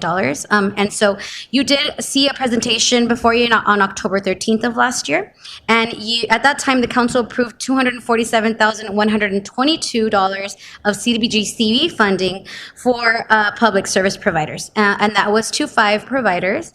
but one declined the funding actually after hearing what the reporting requirements were. And that funding was a total of $20,000. And I'm here tonight to recommend that those $20,000 be evenly distributed among the 3 nonprofit public service providers. So one of the 5 was the city senior meals program, but at this time we're only proposing that the money be reallocated to the 3 nonprofits. As you see in this table, those 3 nonprofits that received COVID-related CDBG funds were TLC from Downey Unified School District, The Whole Child, and LA CATA. And so we are recommending that it be distributed, as you should see in this table, which is approximately $6,667 to, it's exact actually, to TLC and The Whole Child, and $6,666 to LA CATA. What are the emergency basic needs? What are we talking about? So at the time, they were thinking they were going to have to assist families with purchasing literally basic needs, so shampoo, diapers, things like that. After doing a review of what was really needed, TLC has been funding clothing for youth out of this funding source for those impacted by COVID. And Madam Mayor, if I may? Yes, please. Go ahead, Aldo. The entity that declined the funding was Food Helps.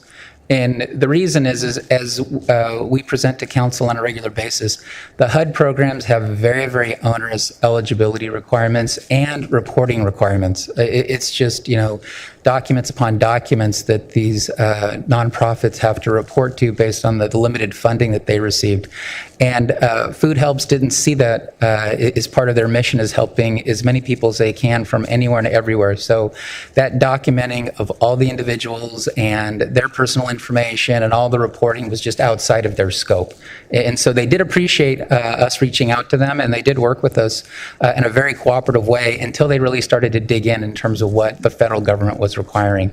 And so what you'll also see is a lot of the similar community-based organizations that come back for CDBG funding because they've figured it out. They've figured out how to layer their funding from a lot of different sources and to use CDBG funds from municipalities to provide their services. They've become experts in that. And so they are the ones that not only provide valued service to our community, but also have figured out the administrative component of that.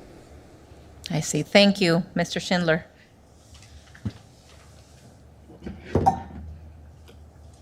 Any other thoughts or comments? Jessica? That does conclude my my presentation today. Thank you. Thank you, Council. Thank you. Let's see.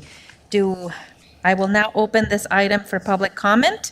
Members of the public wishing to address the City Council regarding the public hearing item may now call our teleconference line at 562-299-6622.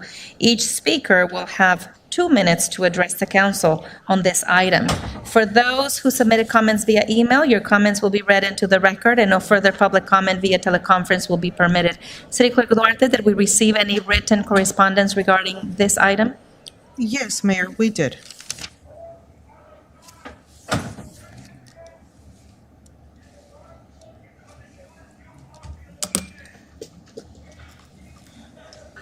We received a written correspondence from Lee Squire.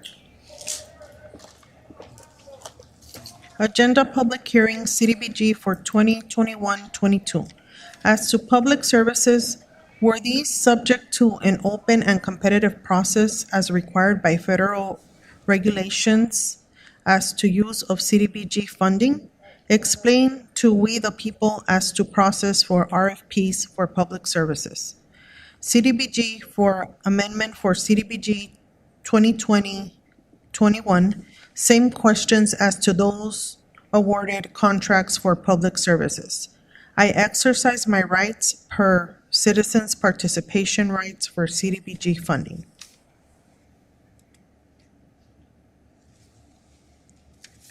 That is all, Mayor, on the written correspondence, and we do have some phone calls.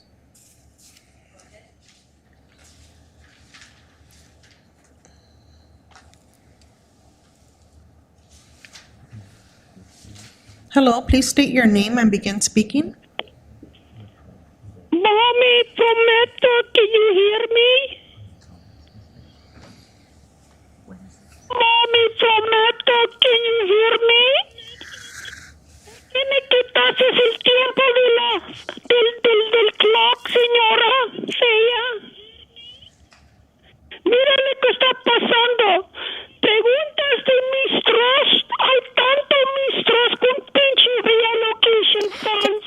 Herman, stay on topic or your call will be disconnected. This call is for this public hearing. I'm talking about CBGD relocation funds, the bottom line.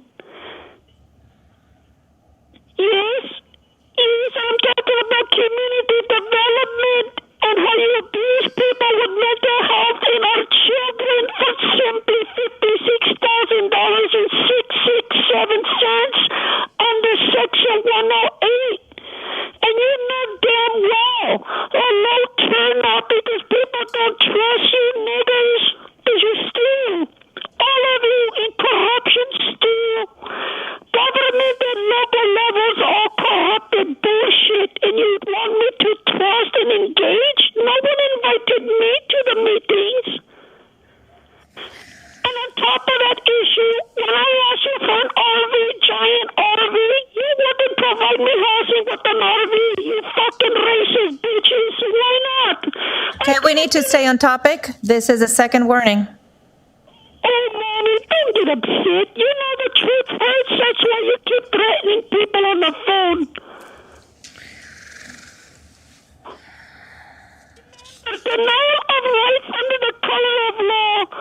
Violation warning 18 U.S.C. 242, 245. I simply want to participate without any of your disservice, please. Time is up.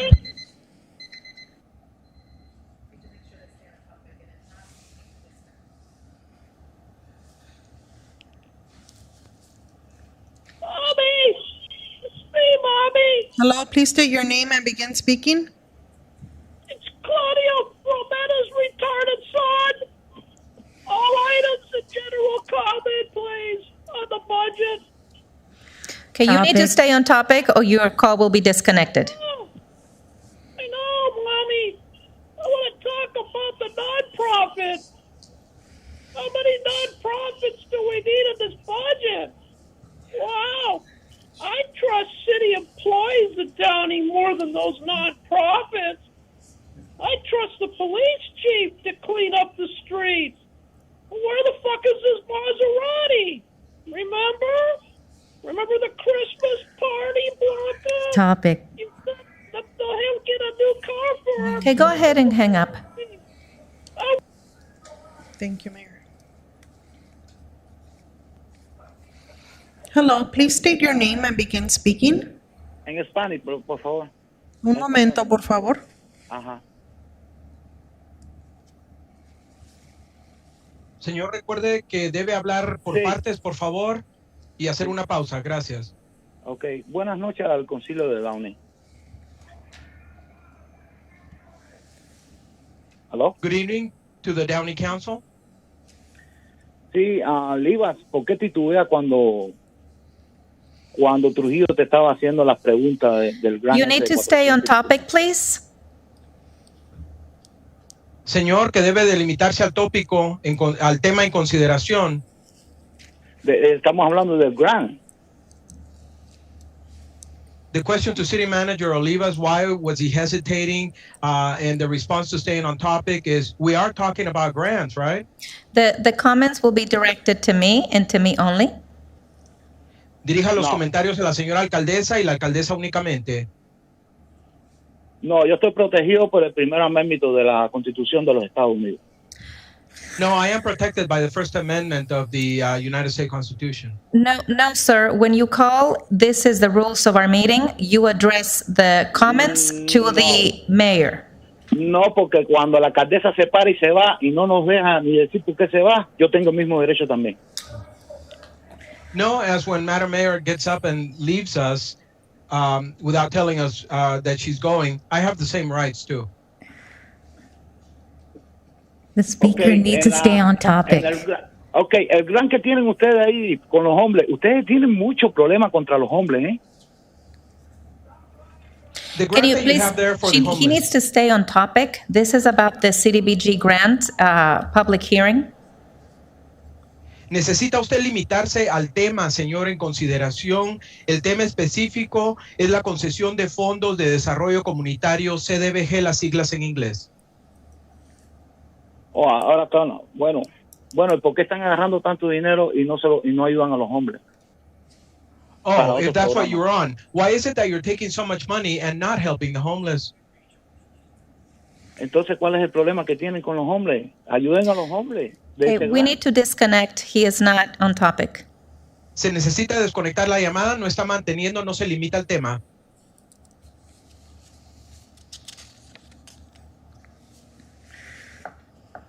Hello, please state your name and begin speaking.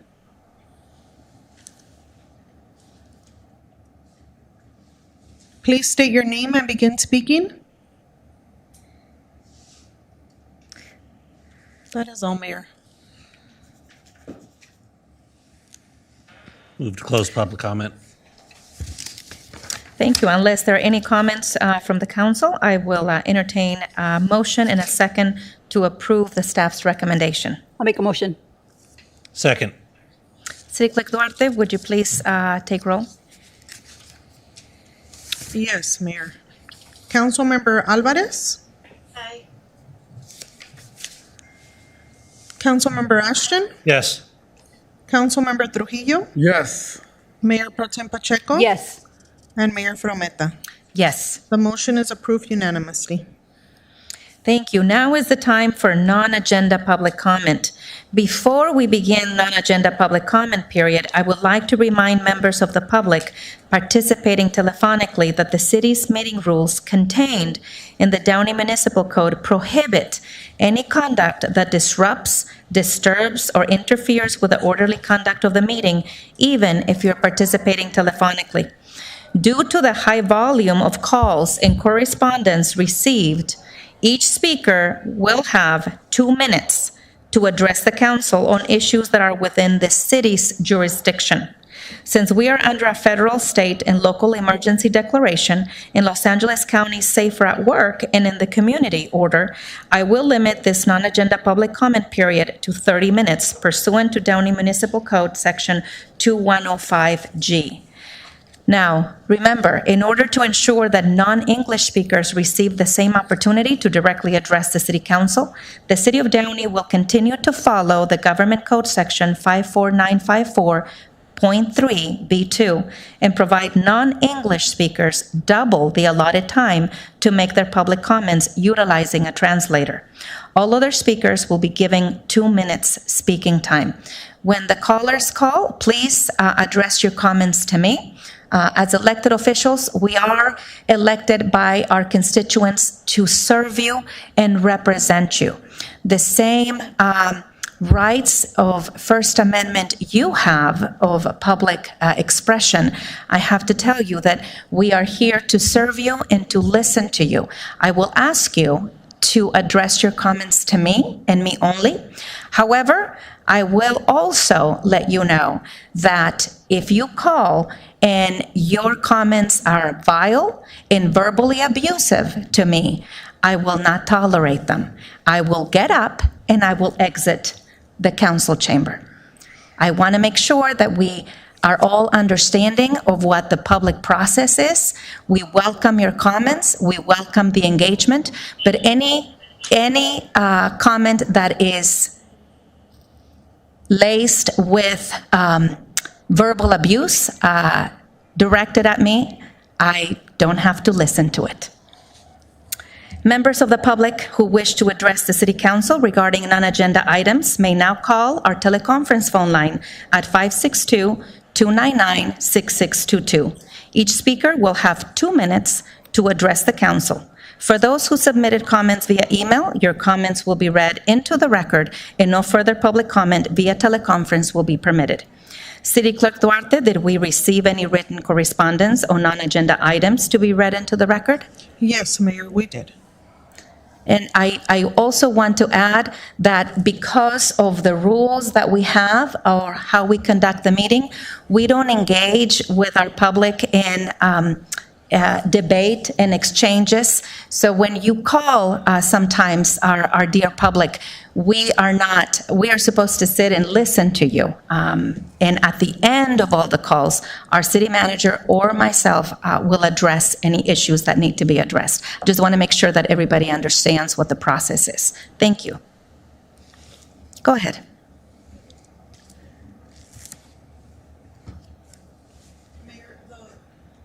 The first email correspondence is from Kevin Esse. I'd like to address this correspondence to Herman and Mr. Spindler. Enough is enough, guys. What is your goal? Do you want to actually be taken seriously? Do you just seek to be remembered? Labeled as important in the eyes of the communities you terrorize? You say that you want to exercise your right to free speech, and I believe you've done that tenfold. In fact, I'm certain your rights to free speech is buff as all hell from that exercising. I've watched you two make fools of yourself with your childish act all over Southern California. I've seen you make goat noises in the downtown Los Angeles chambers. I've seen you drop unwarranted F-bombs in Pasadena, and now I have spent the last year and a half watching you disrupt Downey proceedings, irritating the chamber apparatus of a city with great potential and potentially causing people to disengage from the political process, just to avoid your nonsense. Grow up and spend that energy you seem to have so much of actually engaging in a genuine practice and well-researched manner, or go home and retire your silly mouths. Also, the puppets stopped being funny a long time ago, Mr. Spindler.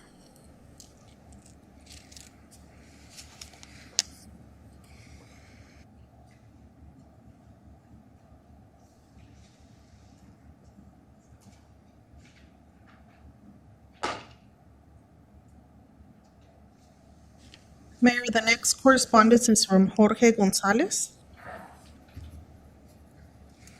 Why did you allow Kelterite Corporation to operate in Downey? It is highly polluting Downey and other surrounding neighborhoods with dust daily. This is an urgent health hazard, and Kelterite Corporation must leave Downey immediately or lawsuits will soon be filed. Next correspondence is from Lee Squire, Vietnam veteran, U.S. Army, son, nephew, World War II American Legion. Good evening, Mayor and City Council, and we the people of Downey. Subject, Memorial Day event, Downey Cemetery. On Memorial Day, May 31st, 2021, City of Downey is having event at Downey Cemetery.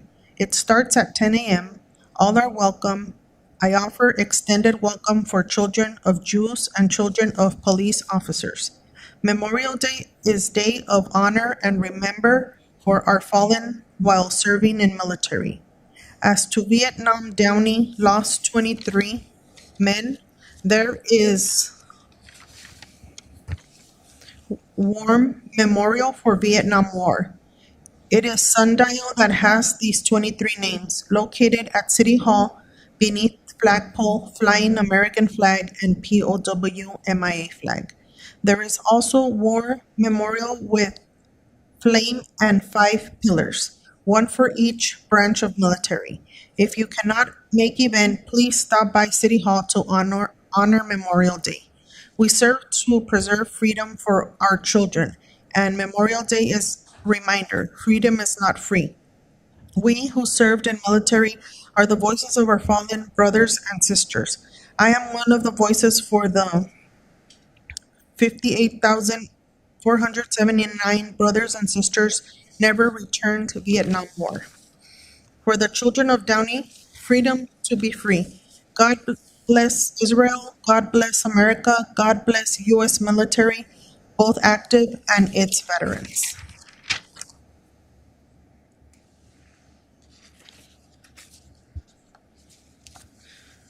The next correspondence is from Alex Vargas. Hello, good evening, Madam Mayor and City Council. As a proud Downey resident, it is so sad to see our city being laughed at like a joke because of the actions of a city council member named Catherine Alvarez.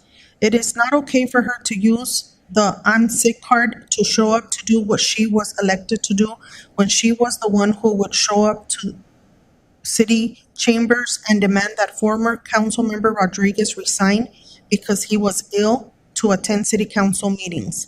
He literally almost died and still would do more than what Alvarez will ever do. So since we are not allowed back into council meetings, yet and can't tell you in person, I'll tell you here, Catherine Alvarez. You need to resign. Stop trying to make the city of Downey a ghetto city. If you want to be a council member in a ghetto city, then you should move to the city where all your supporters live. I think Linwood would be a good city for you. Madam Mayor Frometa, thank you for keeping Downey classy. Keep fighting for Downey. We need you. My best always. The next correspondence is from Ron and Jennifer Boren. Dear Mayor Frometa and council members of Downey, here we go again. Just 2 months ago, the city was considering sponsoring a so-called LGBT picnic. Wisely, the city decided to not approve this proposal, but it looks like the advocates on the council, specifically council members Trujillo and Alvarez, are determined to push together unpopular and divisive ideas such as the newest proposal, a so-called Pride Month. Because this seems like Groundhog Day again, we are going to have to ask some of the same questions as we did regarding the picnic proposal. Why does the city even feel the need to get involved in this type of adventure? The council has much more urgent issues to deal with. As our neighborhood streets continue to crumble, the city's solution is to patch up a few potholes and tell us that we will not get a much-needed repaving of our streets into another year or so. The city is also experiencing an increase in transients wandering our streets, neighborhoods, and boulevards, which has led to an increase in litter, abandoned shopping carts, and an overall degradation in the atmosphere of Downey. We continuously have to contact the city or the police to clear out the transients and the piles of trash that they create behind the small shopping center located at the corner of Imperial Highway and Smallwood Avenue. This was not much of a problem a couple of years ago, and I'm sure that we've all noticed the fireworks, which have become a nightly occurrence. These so-called fireworks are often sound more like bomb explosions. As a combat veteran who served 2 tours of duty in Iraq, these explosion sounds are very stressful and cause anxiety. I should not, nor anyone else, have to deal with what sounds like a war zone every night.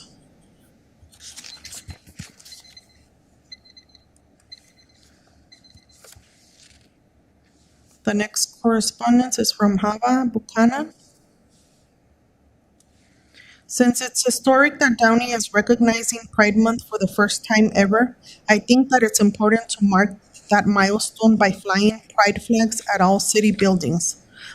For far too long, this city has ignored our LGBTQ community, and in order to address structural harm, the city must start by recognizing a population it has ignored.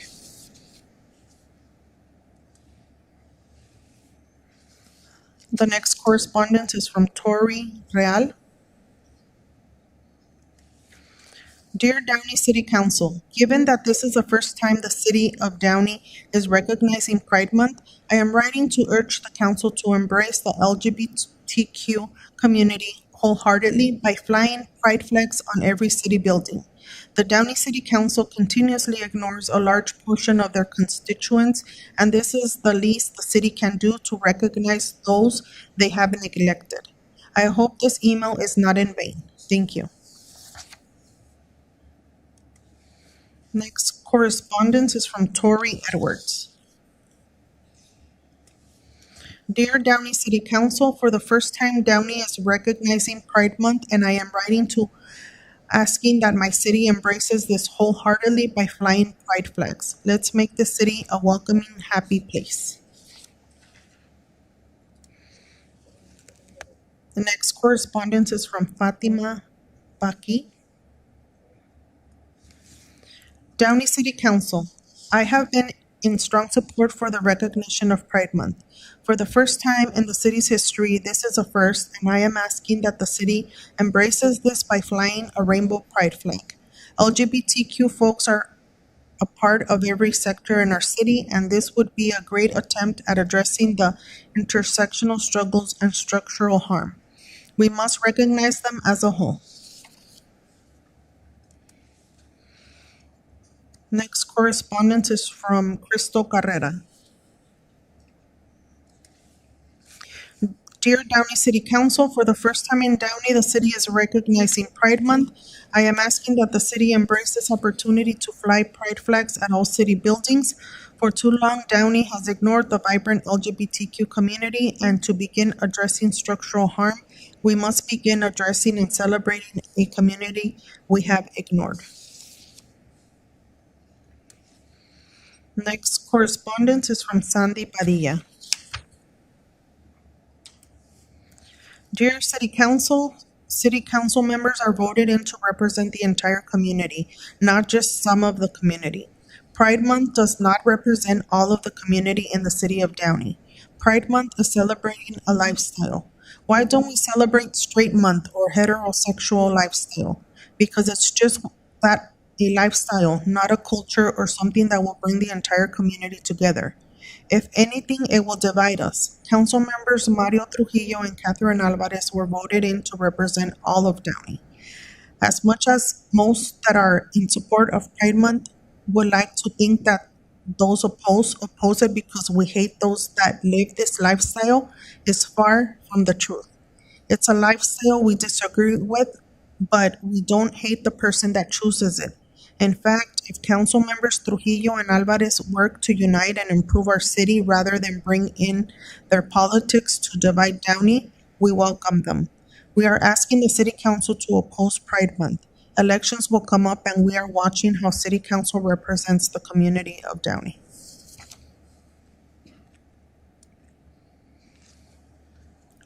Next correspondence is from Julie Rust. Good evening, council members and city staff. I grew up in the area and I'm writing on behalf of family that still does. I was shocked to hear this item was even up for discussion and very concerned that it is still an issue. What an irresponsible use of time and resources on the city's behalf when there are so many other obligations to your residents. That is not what you are elected for and definitely not where taxpayers' money should go. Cities need to stick to items that benefit the entire community. Adhere to the betterment of the city of Downey in all that you do. You should not be trying to be a propaganda machine. I said it at a previous meeting and I will say it again. Promoting this as diversity will only end up in division. This is not a way to build up the sense of community that has long existed in Downey. If you promote Pride Month, be ready to begin celebrating every other identification, culture, religion, status, or be faced with serious discriminatory accusations. I strongly oppose the city of Downey promoting Pride Month.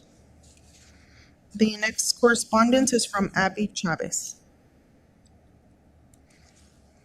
Dear Downey City Council, I would love to see our city celebrate Pride Month by flying pride flags at all city buildings. We need to see progression and acceptance in our city. This is a great opportunity to show love and support for our LGBTQ identifying neighbors, friends, and family members. Next correspondence is from Alexandria Contreras.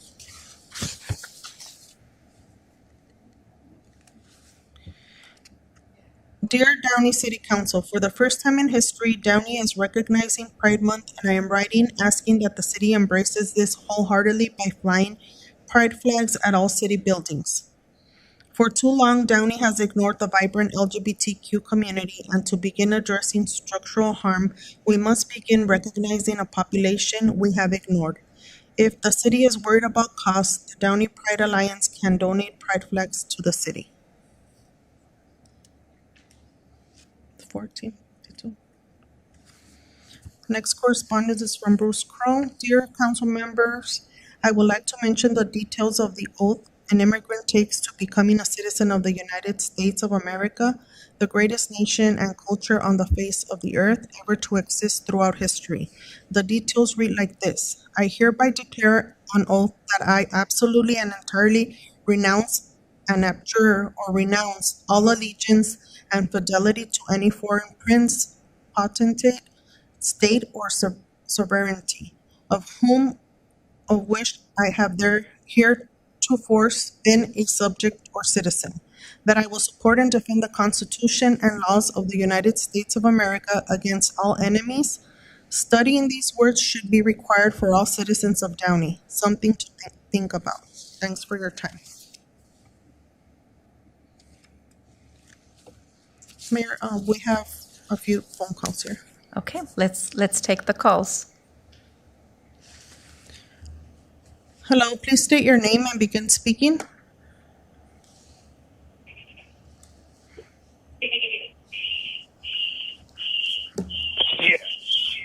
So, I will take the first minute here to talk about our First Amendment. Now, first of all, I'm just an animal, and I have only hooves and horns and a tail. So if Mr. S who's not to be named, has me tag along to meetings, just understand that I have to go where my master tells me to go because I'm an animal. But I respect everybody, and I appreciate those friendly comments in that first email. I also want to thank Chick-fil-A for opening up not one, but 2 feeding stations for our large, ever-engrossing larger mare. As she continues to feed while she drives around, looking for zoning violations, looking for dirt on the great Calvin Alvarez, who the lawyer couldn't find a goddamn fucking thing on. As we told you months ago, it's not a crime if you do the time. And if you have hope and you take dope and you did the time, you don't do the crime. See, that's the way it works. Now I'll turn it over to my colleague. Thank you, Mr. Puppet. A moment of silence for George Floyd. No, I told you not to do that. We don't do that here. That's at the end of the meeting. We talk about the Maserati for the police chief. Where is his Maserati? Time is up.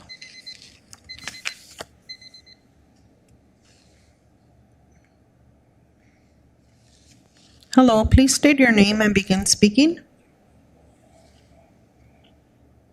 ¿Aló? Yes, please state your name and begin speaking. Sí, en español, por favor. Un momento. Recuerde de hablar en partes y pausado, por favor. Sí, muchas gracias. Puede comenzar. Ok. Acuérdese que estoy protegido por el primer amendment y el 14 amendment de la Constitución de los Estados Unidos, no de la Constitución de Frometa, ¿ok? Okay, please remember that I am protected by the First Amendment and the 14th Amendment of the United States Constitution, not Frometa's Constitution, right? Frometa, tú llevas las reuniones estas como los comunistas, le das vuelta y vuelta a tu manera, no a la manera de los demás. Frometa, you handle these meetings the way communists handle the meetings, going around and around, turning it their own way, in your way, not everybody else's way. Vamos a empezar, si fueran, ya dejen en la Álvarez, tranquilo, vamos para Trujillo. Trujillo está bien sucio. Let's see, let's start with Alvarez. Let's have you leave Alvarez alone now. Let's turn to Trujillo. There's a lot of dirt on Trujillo. Ustedes están todos enfocados arriba al Álvarez, pero Trujillo es corrupto. Y salió en el canal 11 de la televisión americana. All of you are focused on Alvarez, but there is dirt on Trujillo. He is corrupt. He was on Channel 11 of the American News. Entonces dejemos a la Álvarez. Vamos a empezar ahora con Trujillo. A ver si es verdad que ustedes de verdad llevan la Constitución de verdad como es. So let's leave Alvarez alone as let us start with Trujillo. Let us see if you really do carry the Constitution as it truly is. Prometa, ahora día en el Facebook tú le tiraste a Rodolfo. Frometa, today I saw on Facebook that you were slamming on Rodolfo. Y el comentario que hiciste lo quitaste rápido. The comment you made, you removed it quickly. Diciendo que Rodolfo nunca vivió en Downey y Rodolfo nunca estuvo en la escuela de Downey. Rodolfo estuvo viviendo en Downey y estuvo en la escuela de Downey. You were saying about Rodolfo that he never lived in Downey and that he never went to Downey school. Rodolfo did live in Downey. Rodolfo did go to Downey schools. Él tiene el derecho de comentar. Como mismo los que mandan los emails, hay 2 o 3 personas que no viven aquí en esta ciudad. Viven en Texas, viven en Arizona, porque mi papá los conoce, los familiares de ellos. You were making comments about some of the people who write emails that they don't live in the city, but there are 2 or 3 people, some of whom live in Texas, some live in Arizona. They are known to my dad because he knows relatives of theirs. Entonces, ¿qué miedo tiene de que las personas hablen? Déjalo que hablen, déjalo que se expresen. Para eso vivimos en un país libre de expresión. What is your fear then for people to express themselves? Let them be present. That is why we live in a country where there's freedom of expression. Por eso hay una constitución, que por esa constitución murieron muchas personas. That is why there is a constitution, for which constitution many people died. Tú no peleaste, Frometa, ni has peleado ninguno de tu familia. Mucha gente perdieron la vida por esta constitución y tú quieres hacerla a tu forma. You, Frometa, did not fight, nor anyone from your family. Many people died for this constitution. You want to make it your way. Se termina No su te tengo tiempo, miedo, señor. ¿ok, Frometa? No.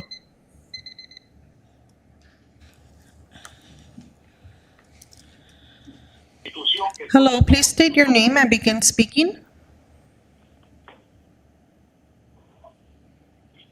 Hello, my name is Downey. Your Downey City mayors and city council members, thank you for your time and effort for Downey to the standards of cities of the United States. As City Council meetings start with prayers each time as its blessing upon the city of Downey. Today, I want to bring a concern about what city council members our extensions about LGBTQ picnic. But this time, the Pride Month would not be understood, especially by Christians, but it will be acknowledged. But LGBTQ is a preference matter, as it's for their gender over natural sex. Sin is sin, either you did things not right, or you did not do what is right. I'm not speaking about this because LGBTQ is not a matter of sin. I believe that all the people who oppose this movement do not reject people with LGBTQ, but the movement itself, as it becomes LGBTQ, is encouraged.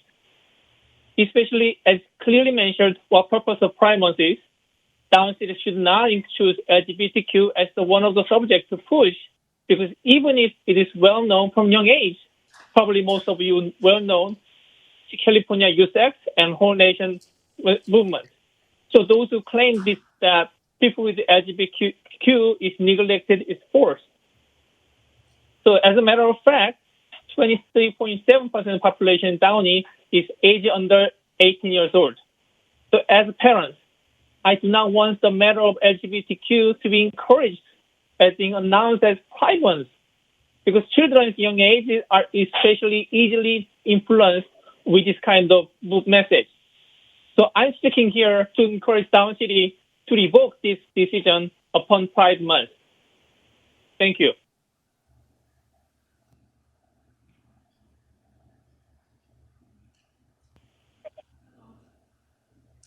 Hello, please state your name and begin speaking. My name is Rebecca Cantarero. This statement is made to Mayor Frometa. Thank you so very much of reminding me of my First Amendment rights to be able to exercise free speech. You also have the same right. It's your constitutional right. However, in my opinion, elected officials should be cognizant and represent the entire community. you have made some statements that you support Israel, but are there not any Palestinians that live in the city of Downey? I believe that it's important to be supportive of peace. And I just want to remind you that there are so many children that are being killed. So it's not a matter of supporting this country or that country, but being a supporter of peace. And I just wanted to say that to you because you are an elected official and you must represent the entire city of Downey. Thank you.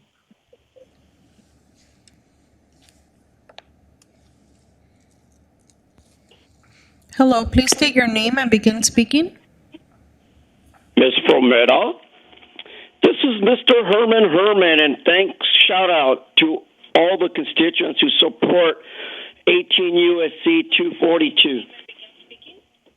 Ms. Frometa, you hear me?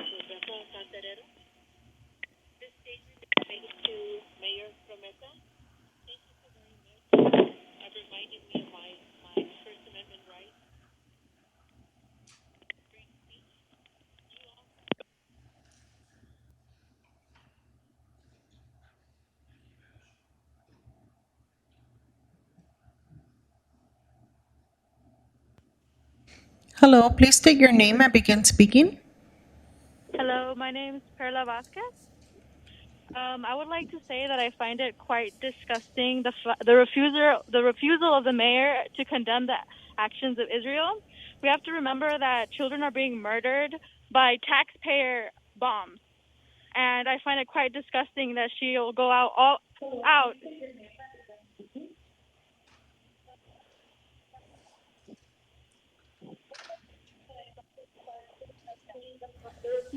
The refusal of the mayor to condemn the actions of Israel. We have to remember that children are being murdered by taxpayers. That's me. Other people in their city. And I find it quite disgusting that she. Ma'am, are you finished? I think she hung up. She hung up. Yeah. Hello, please state your name and begin speaking.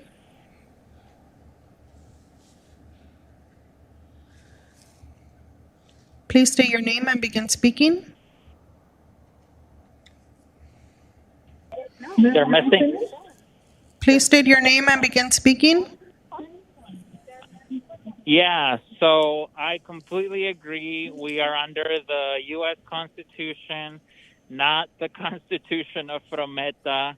Frometa, like Mr. Saab said before, someone needs to go to law school because you're saying all these lies. It's so ridiculous that you say that you're a politician, so you get all the time. That's what you said. So, so you get hours and hours if you wanted them, but yet you cut down the public's time so much. Now it's down to 2 minutes and 30 minutes. You even have the excuse about COVID anymore, right? Because every one of you in there is vaccinated. So you really could stay there and listen to the public, which clearly is very interested in speaking about a range of issues. So you do this, of course, because you don't like the criticism. As you put it before, you can't take the heat. So that's why you're attempting to silence. You've been on this long trajectory of silencing the people. You are going to be sued by multiple people. It's very clear. You've violated so many First Amendment issues, Brown Act issues. You are not a good mayor for us. In no circumstance, should you be reelected. You're not going to be reelected. Everybody knows this because everyone's uncovering the truth about what you're doing. And the lawsuit's already, there. And you're certainly not going to win. And it's time for you to go. Stop defaming the public. There's so many people you're defaming, including Mr. Joey Martinez, who's having his time cut. I know, constantly you're defaming the Spanish-speaking community. You do that because you think that people should only speak in English, when in fact, of course, this country has no official language. You're dealing Time with is up. Mayor, we have reached the 30-minute time period for non-agenda public comment. Okay, thank you, Alicia. Well, my council colleagues, are there any council members that would like to remove or abstain from an item from consent calendar? If I could ask to remove item number 5, more for a comment. Okay. And is there a motion and a second to approve the consent calendar? I'll make a motion. Mayor, can we take public comment for consent calendar items, please? Oh, my. Page 7? Yeah. Yes, my Thank you. apologies. Let's continue on to the consent calendar. Now it's time for consent calendar items. Members of the public wishing to address the city council regarding consent calendars. You know, I thought we had already done that. May now call our teleconference line at 562-299-6622. Each speaker will have 2 minutes to address the council. For those who submitted comments via email, your comments will be read into the record, and no further public comment via teleconference will be permitted. City Clerk Duarte, did we receive any written correspondence on consent calendar items to be read into the record? Yes, Mayor, we received one.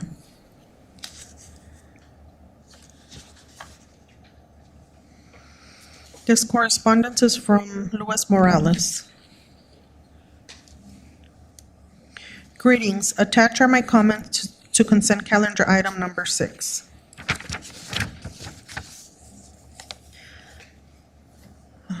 Table 9.3.3 R-1 Zone Property Development Standards.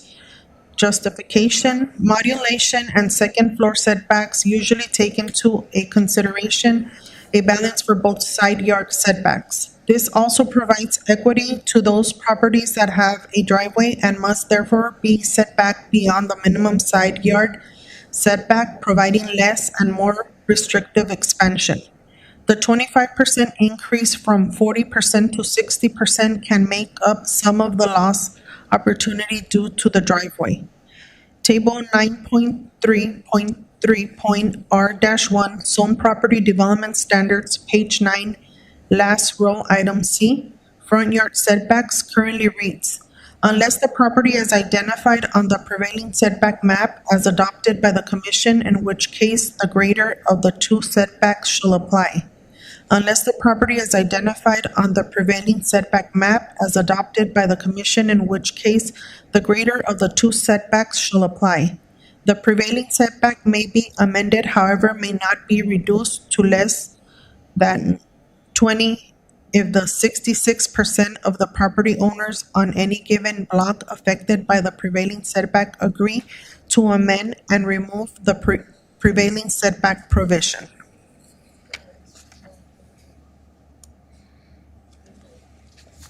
And we have a few calls, Mayor.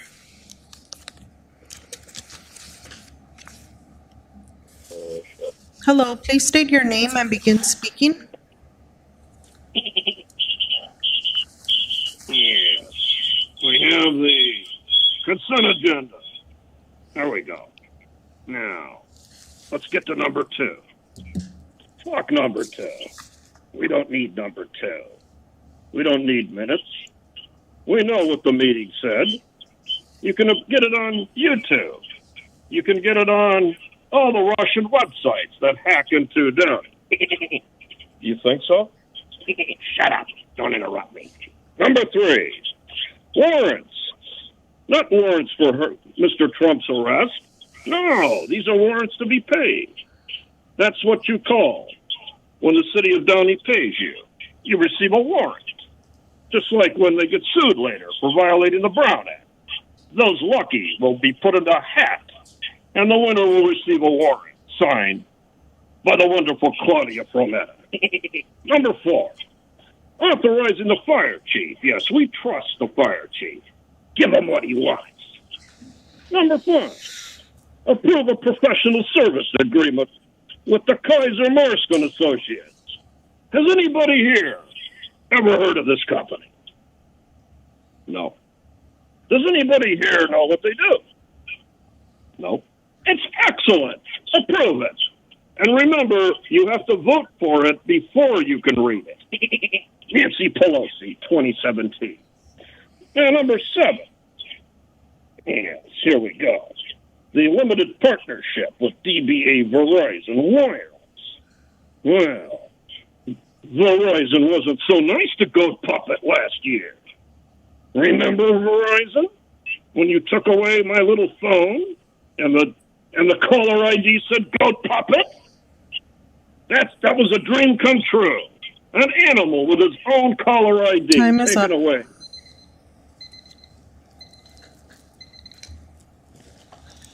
Hello, please state your name and begin speaking. When the city of Downey pays, What? you receive a warrant. Just like when they get for violating the Brown Act. Those lucky Please state your name and begin speaking. who receive a warrant. Herman, please. Am I on, or are you going to cut me off again on my time? No, only if you stay on topic, Herman. Who's If you- this? This is Mayor Frometa, so please stay on topic. Cut me off on my general public comment then. Non-agenda public comment, you cut me off my time. What? Why Please did stay you on do that? topic. Are you upset again? Are you really upset? Mr. Herman, last warning. We're on consent calendar. Minutes. Fuck the minutes on item number 2.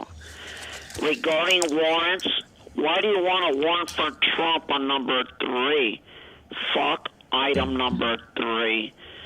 As far as the consent items, fuck all consent items, 42 U.S.C. 1983. Therefore, you deprive me of my rights, my privileges, and immunities to secured by the constitutional laws.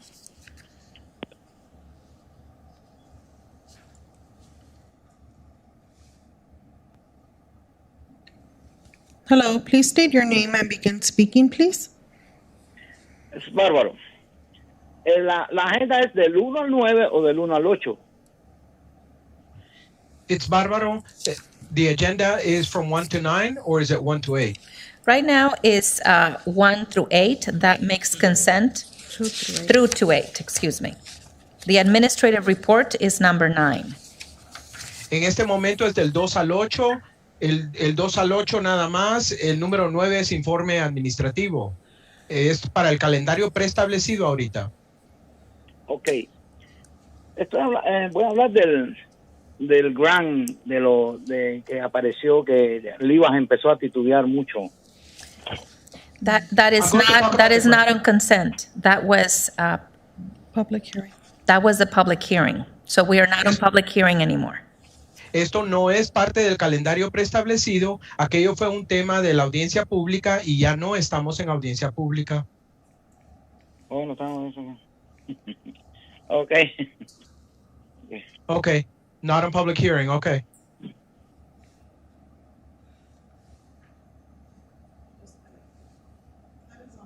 That is all, Mayor. Okay, thank you. Is there a motion and a second to approve the consent calendar? I'll make the motion. Second. And that was with Councilmember Trujillo abstaining from number 5. Pulling number 5. Do you want to Pulling. Oh, you wanted to pull it or abstained? I wanted to pull it more to make a comment. My apologies. Okay, Um, okay. So we- Point of order. So, City Attorney, can Councilman Trujillo just make the comment and then we can vote on everything? Sure. Yeah, let's do that. Do that. Oh, great. Well, I just wanted to point out and thank my colleague, Madam Mayor, for sitting with me on the Microphone. Housing Can you turn the microphone on? I'm sorry. I just wanted to thank my colleague, the mayor, and I, as you know, are on the Affordable Housing Committee. And thanks to the work of the staff, we're coming forward with this inclusionary housing ordinance so we can get future developers that come to our city who cannot construct affordable housing as part of their projects to pay into this fund so that we can start building a savings account, if you will, for future affordable housing projects. So I'm just really happy about this item. Thank you very much. Thank you, Councilmember Trujillo, for being a part of that subcommittee as well. And so we have a first and a second. We need to amend it to include everything now. Yes. I'll make that motion. I'll second that. Then City Clerk Duarte, would you please take roll? Yes, Mayor. Councilmember Alvarez. Aye. Coun- Councilmember Ashton. Yes. Councilmember Trujillo. Yes. Mayor Pro Tem Pacheco. Yes. And Mayor Frometa. Yes. The motion is approved unanimously. Okay, ladies and gentlemen, we have an administrative report this evening. Item number 9, the last item on our agenda tonight, and that is the Grocery Workers Hero Pay Urgency Ordinance. This is to adopt an uncodified urgency ordinance of the City Council of the City of Downey, establishing temporary premium pay and associated labor protections for grocery workers and setting forth the facts constituting such urgency. City Manager Levis, who is giving the report for item number 9? Madam Mayor, our city attorney will go ahead and provide that report to you this evening. Thank you. Mayor and council, at the last meeting on May 11th, you had a discussion about Hero Pay ordinance. At the end of that discussion, you asked staff to return with additional information regarding the impacts a Hero Pay ordinance would have on local grocery stores. You also asked for information about expanding the Hero Pay ordinance to other category of workers. You asked for information on the type of Hero Pay ordinances that were adopted by other cities, including some issues involving what other cities had adopted such ordinances, their expiration, some of their provisions. You also asked for information about the legal implications of an ordinance, and then asked for other alternatives to a Hero Pay ordinance. So the staff report lays out and addresses most of those items. Mr. Rojas had done some research with respect to the cities that had adopted Hero Pay ordinances. That's 19 of the 224 cities in Southern California have considered these ordinances, and 16 have adopted such an ordinance. The average ordinance expiration date is July 14th on many of those ordinances, and none of the ordinances included essential workers beyond grocery or large retail and pharmacy stores. So with that information, I drafted a proposed ordinance that's before you and part of the agenda packet. In the staff report, I've described some of the highlights of that ordinance.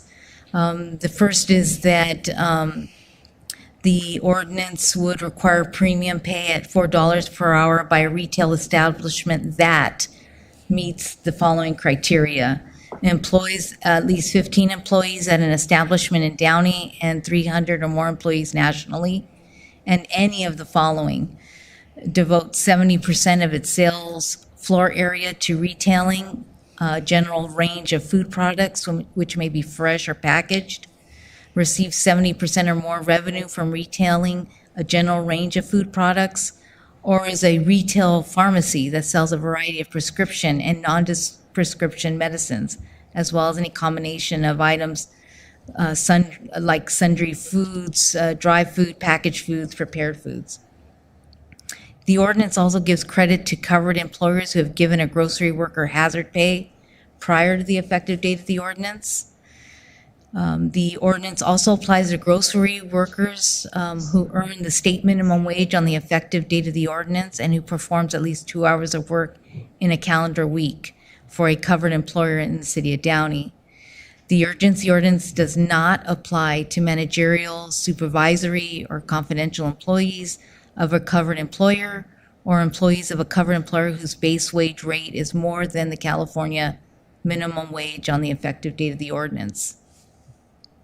The ordinance also provides some grocery worker protections against adverse employment actions and retaliation. It also requires that the covered employer provide a written notice to its employees of the rights that are set forth in the ordinance. The urgency ordinance is written so that it remains in effect for 60 days, such that it would start, if you adopted it today, the 60 days would start and the ordinance would expire July 24th of 2021. The ordinance is being proposed as an urgency ordinance, That requires 4/5 vote of the city council, and it would go into effect immediately and expire on July 24th. In the staff report, we've provided a list of grocery stores and pharmacies that would fall under, potentially fall under the ordinance.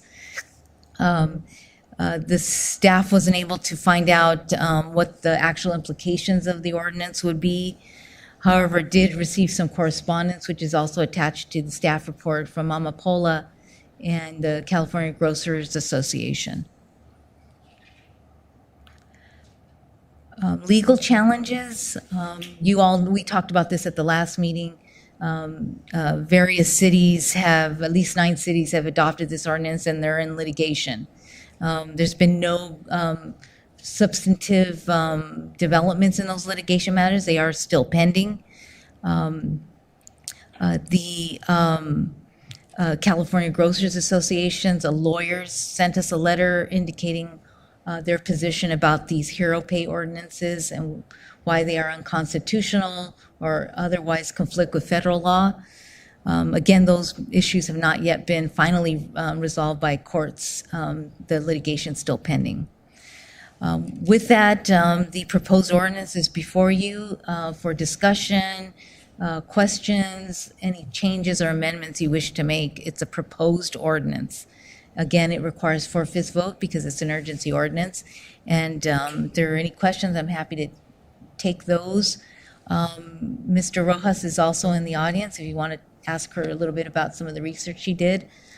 She also contributed to the staff report as well. That ends my staff report. Thank you, Madam City Attorney.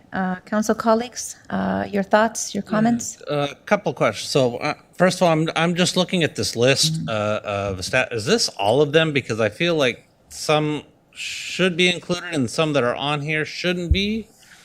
I don't like the first one that kind of jumps out to me is like Stater Brothers. Wouldn't. Yes, I'm sorry. The Stater Brothers should be added. Yes, it would so apply then to that. there- Yes. And then like I'm looking like some of the small, like Amapola is kind of small. I don't know. It would cover Amapola because it's the number of sites that they have. It would be over 300 employees. Okay. And then the second thing I wanted to go to was the minimum wage part of it. And the way this is written to me looks odd. So right now, minimum wage for most of these workers would be $14 an hour, correct? So this would apply to anyone making $14 an hour, but not anyone making $14 and a penny? Correct. Right. And so now, like... Yeah. It's a challenge because you have to have a baseline, right? Yeah. So you can't make it like a range and to get somebody up to, because like if that's the case, then that's not a good thing. Because like you're going to take one group of people and like to me, like I thought you could get like a range of people up to a certain limit, like up to like, let's say if we went from 14 to 18. And so everybody in that range that's under 18 can get up to 18. Well, so if you're making, 14 an hour, you can get a $4 raise. If you're making $14.01 an hour, you can get a $3.99 raise. Yeah, I mean, that's certainly something you can do. I mean, the challenge with all of these things is you're always going to bump into somebody else because somebody says like, hey, I'm 1801. Why am I not getting it? No, I get that. I mean, it's the same thing we run into in our own negotiations all the time. It's like, No, I get it. you're always bumping somebody. I get it. I mean, typically, most of these ordinances don't have this minimum wage language. It's just 2 hours work in a calendar week for a covered employer, and that's it. Yeah, maybe that, I don't think that does it. I have a question. Go ahead, Councilmember Alvarez. How many workers make only minimum wage? Does anybody know? That's really very hard for us to. We don't know. We don't have that information. Yeah. Yeah, it's impossible for us to know. So we don't know how many workers are gonna apply to this ordinance. I mean, how many workers are gonna be covered? We don't know that either. That would be very difficult to know Yeah. with all of these different employer groups. That's why I'm sorry. That's why it's hard for us to get the impacts as well, because unless we know somebody's books, it's hard for us to know, what the impact is to that particular organization, or how many of those make $18, $15, $20 minimum wage. We just don't know that.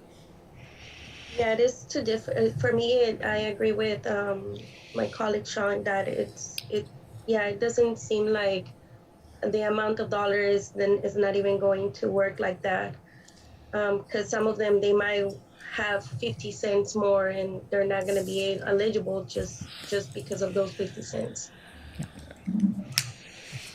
Okay. Councilmember Trujillo. I had a question. Why is this an urgency ordinance as opposed to a regular ordinance? So I proposed it as an urgency ordinance because it's because of the where we're at with the pandemic and the reopening. If we did a regular ordinance, it would just require 3 votes of the council, but this wouldn't go into effect until 44 days from now. You do a first reading, a second reading, and then you got to wait 30 days for that ordinance to go into effect. So in 44 days, this world may be we might be dealing with a whole different situation. And based on some of the findings to justify, they may not exist in 44 days. And so we're in that sweet spot where these ordinances are still in effect. And ours would terminate around the time that most of these ordinances in other cities will terminate. So there's still some issues right now that we can say, hey, there's still a hazard here. There's still some risk here for these kinds of workers. And so those are in the findings of the ordinance. But in 44 days, some of those may not exist. And then this ordinance becomes more difficult to defend legally. So that's why we did the ordinance now. Also, my understanding from the council is you want to give the workers relief now. Relief now as we're going through this transition. You want to give the relief now, not in 44 days. Those are some of the reasons why I proposed it as an urgency. Thank you. And then the second thing, one of my colleagues mentioned something that piqued my interest about Calabasas, and how that city was able to use, I believe it's COVID funding? The American Rescue Plan funding. So are we getting some of this American Rescue Fund funding, and when does it come? Yeah, so let me, as your city manager, I will tell you that the money that we're getting for that particular is for revenue loss, meaning that the city experienced a revenue loss for that. So we're backfilling. The whole purpose of the money that came from Washington is to assist cities during COVID to handle the revenue loss they had. We had a projection of 12 million. We ended up somewhere around $8 million of revenue loss. So if I use that money, I'm working at a balanced budget right now. I will tell you, I will not be able to present you with a balanced budget. So we're backfilling some of that. So some cities like Calabasas and others, wealthier cities that have not experienced, the downturn, are able to do that, and they use that money. So there are a few cities that have done that or are considering doing that because they have the cash to do it. Calabasas is a wealthy community. Okay, so look, we had discussion about this. I've heard about the fact that we want to, at least the sentiment that I sense from some of my colleagues is that we want to do something for people who are in the lower wage bracket of maybe $14 to $17 minimum wage. We want to do something for people who were exposing themselves during the pandemic, who are essential workers, if you will. I mean, we talked about health field, nurses. My husband's a nurse, and was having to go in at the time. And our law enforcement officials who day in and day out were essential workers out in the field. But I think the distinction we're making is we're trying to help those that are just getting by on minimum wage and had to go out as essential workers and exposing themselves. And, I sat there asking myself, well, who were they? We know that they were grocery store workers. We know that there were these big pharmacy workers. Obviously, we're trying not to affect smaller business. And then I thought, what other fields, right?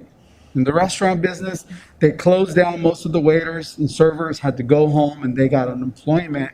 But yet these minimum workers were still having to go into grocery stores, for example. And so I'm trying to distinguish a category of people, perhaps in different sectors, who I would like to provide some assistance to, some help, because of what they had to put themselves through. And I've looked at the numbers of the people that this pandemic affected disproportionately, and it's a lot of hardworking people who happen to be Latinos and African Americans. The number speaks for themselves. The data's out there about the communities that were impacted. So the idea of perhaps setting up a fund for individuals who had to go in during those times, and us, we can't help everybody. If somebody was coming up with some sort of criteria to be able to give them something and recognize them for what they did for us as a society and as a community here and serving our city is important to me. But without numbers, I'm uncomfortable voting for an urgency ordinance that I really don't know what's going to have the financial impact. I mean, what I heard is the staff was not able to provide numbers in terms of what impact this is going to have. So that makes me very uncomfortable. I just don't feel comfortable today voting on something without that information. It looks like we haven't reached out to grocery stores. We don't know what type of impact it's going to have on them. So I just want to state that for the record, because it seems like we just don't have the information necessary. I wanted to comment regarding this, and I know that this was a very robust discussion last time, and we all want to find it in our heart to help. That's why we ran for office. That's why we have day jobs, and we managed to sit here hours on end. But I also want to remind us that we are 20 days from a full reopening. This past Friday, May 21st, the Los Angeles Dodgers announced it is opening at full capacity starting June 15th. Also on Friday, on the other side of the coast, Madison Square Garden had 15,000 people indoors without masks. I also mentioned earlier today that infection rate is down 90%. The whole idea behind this ordinance and the whole idea we began to talk about this was, let's go back, is risk. What is the risk now? We are all vaccinated here. The COVID cases are plunging.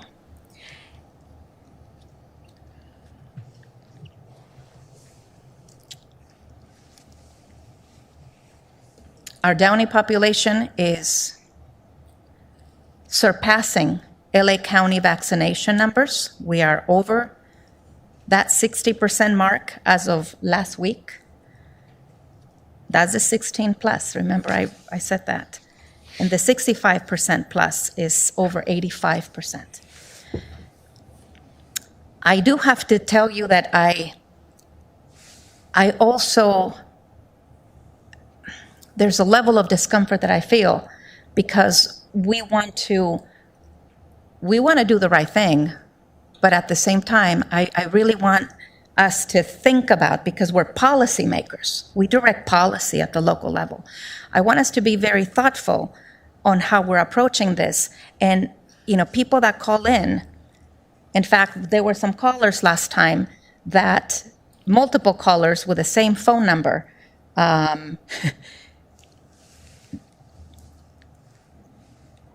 as we consider policy and ordinances, we really need to look at the overall picture globally.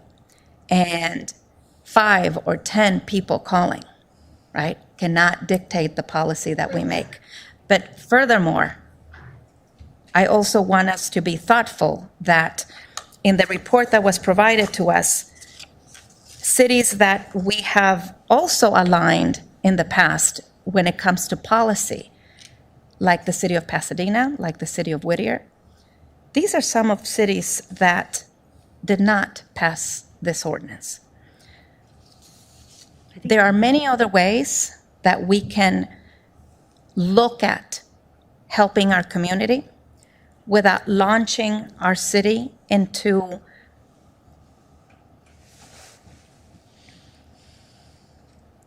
a potential litigation that we don't need. I think earlier we had a discussion about taxpayers' dollars, right? And we really need to be thinking about what this means and the level of impact.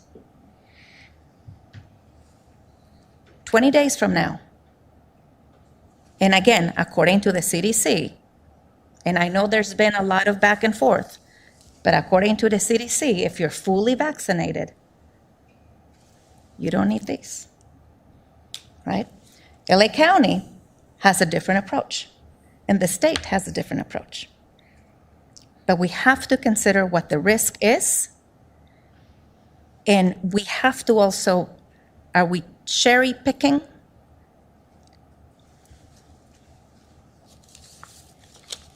I don't know if Madam Mayor Pro Tem, you have a question? I mean, Yes. a thought.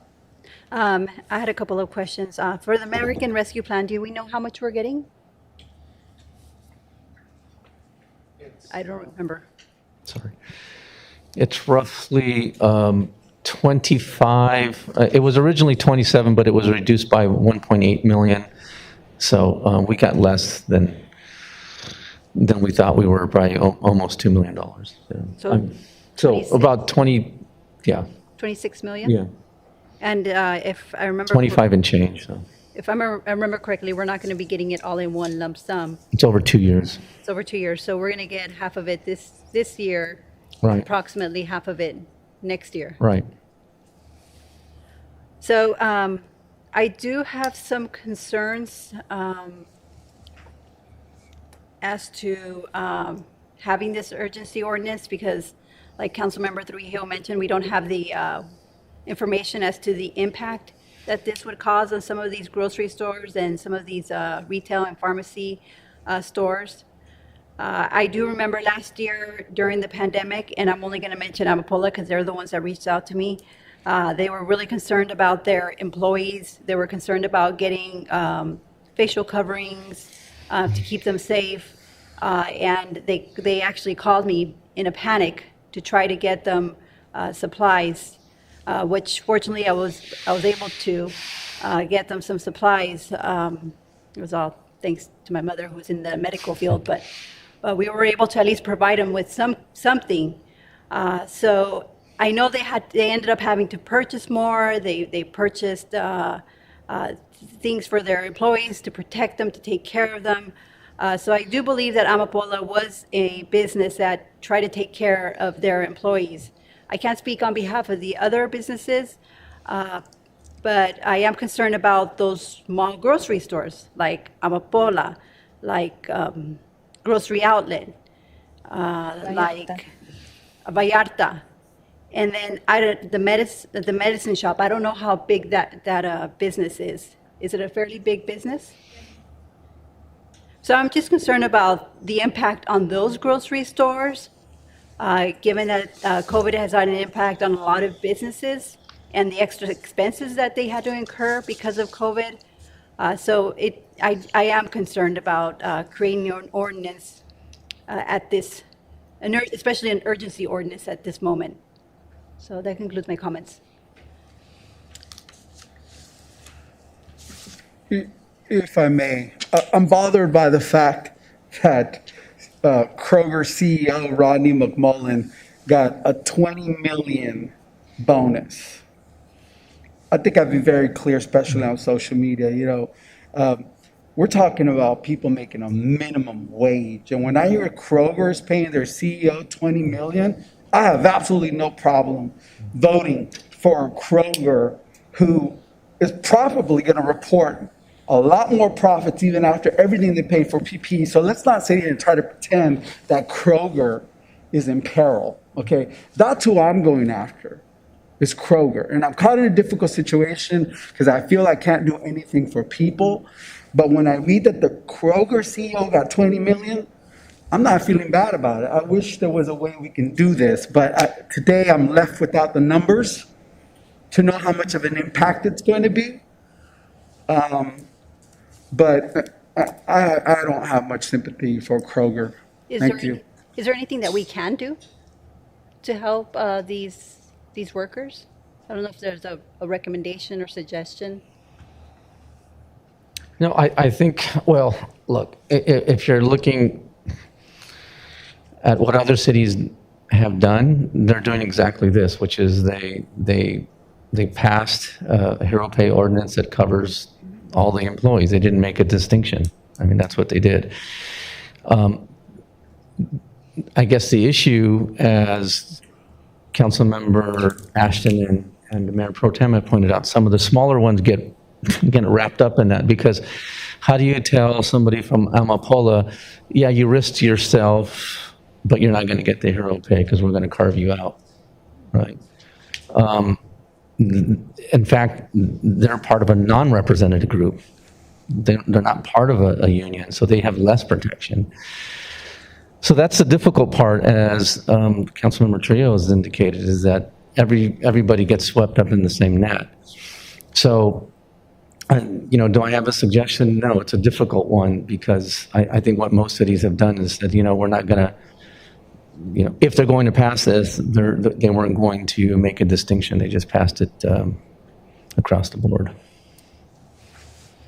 I have a question. In the ordinance, how many employers does it start counting? What I'm meaning is after 300, after 1,000, to apply the ordinance to these stores? Well, it applies to any operation that has 300 employees or more. That's right. Nationally. Can we change the number to 1,000 and up? Yeah, but it gets back to what I just said. If you change that number to 1,000, then the workers at Amapola, the workers at some of the other smaller Vallarta would not be included. They would be the ones that would say, hold on a second. The whole ordinance is built upon kind of hazard pay, right? So is that category of person, whether you work at a Amapola or a big supermarket at Kroger, you were in a hazard, right? You were on the front lines. So the whole defense behind this is that, you're issuing hazard pay to folks. So eliminating a whole class of people kind of weakens your defense. I'm not the attorney, but that's right. That's for the city attorney to opine on. But you weaken your defense in that sense by saying that we're going to carve out a whole class of workers that were subject to the same hazards. Because and what I'm listening and hearing from all of you is that we don't want to hurt the small pops and mom's business, which is Amapola and grocery store. I know Vallarta has around 52 stores. I do not know how many stores that Amapola have or grocery stores. So I'm just trying to look into the numbers of employees so we can arrange something to these big, huge stores that have more employers than the other ones, which is mom and pops. So the ordinance, at the beginning of the ordinance, there's a whole set of findings factual findings that we're using to rationalize and describe what's the important governmental purpose behind the ordinance. And a lot of the reasons that were set forth in the ordinance were reworked to reflect the current situation of the pandemic and where we're at right now. Some of the reasons that are set forth in here is that the pandemic is not over. These workers, even though there's vaccines, the vaccine's not 100%. There is some known cases here in LA County that the vaccine, even if you have a vaccine, you can still catch COVID. There's also folks who are still not vaccinated. So there's still that risk as well. So if you read some of the findings there, that's how we're justifying this particular ordinance to the grocery workers and the pharmacy workers across the board. So when you carve out the smaller employers and you just have this apply to the larger, maybe national employers, we have to articulate a rational basis for that. What's the important governmental interest that we're trying to achieve by making that distinction? We'd have to add that either tonight as a finding to justify changing that 300 to 1,000, and why we're carving out bigger retailers, national retailers versus the smaller retailers. And I can't come up with a justification to make that distinction that would make this ordinance with 1,000 be legally defensible. Right. Thank you. It would be hard to justify. Thank you, Madam City Attorney. And I think, and again, I go back to the number of days that this would be in effect. And I think about what is really going to be the impact for 60 days. Whereas there are there's state assistance, there is federal assistance that is through September. 60 days, are we really going to make that much difference for 60 days? And what is, we discuss a lot about the policy and where Downey, what are policy-making decisions and what precedents do we begin to set? Again, this is, remember, bargaining and unions from our local hospitals have been dying for us to get involved in issues like this. So, is it really necessary? Is it really necessary? In my opinion, where we are at this point in time, there's risks in everything involved. And at this point in time, where we are with the pandemic and with the vaccination rate in the city of Downey, I don't believe. I think we can work collectively and look at other ways we can help our community with other programs. I do have one more additional concern. My additional concern are, and I've heard this from people who work in the grocery stores. They've explained to me that sometimes employees' hours get cut, and some employees are being laid off in those cities in which, and I don't know how factual this is, but I am also concerned about employees being laid off or their hours being cut in those cities that have implemented hero pay. So I don't know if we have information about any grocery stores that have done that, where they've laid off or cut hours. Vanya, I think you had mentioned something like that during last report, if I'm not mistaken. But thank you, Madam Mayor Pro Tem. That's a very valid point as well.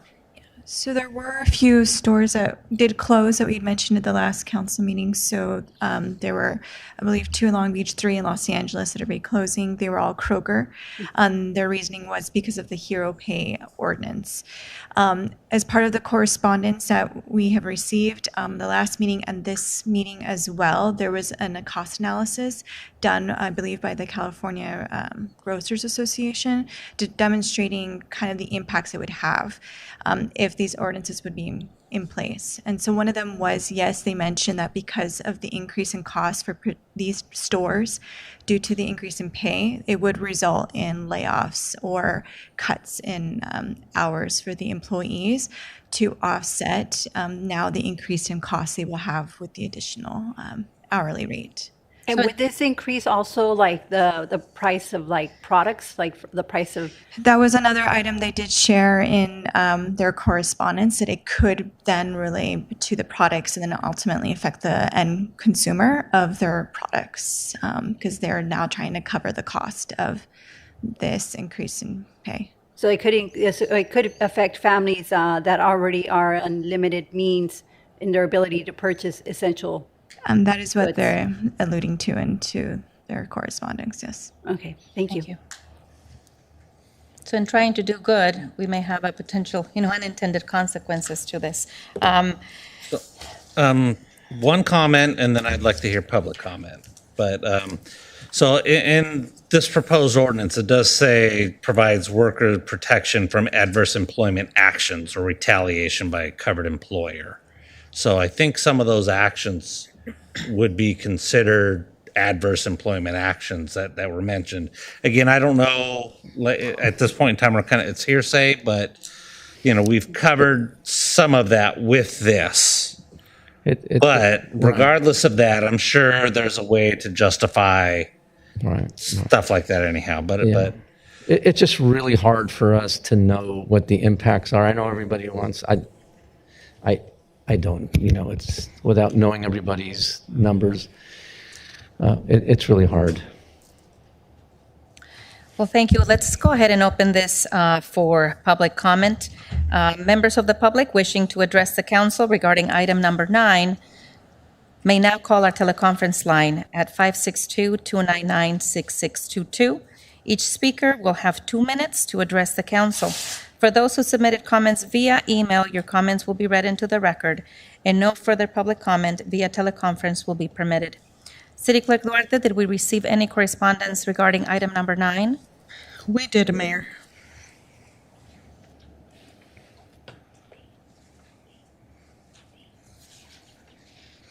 The first correspondence is from Timothy James of California Grocers Association.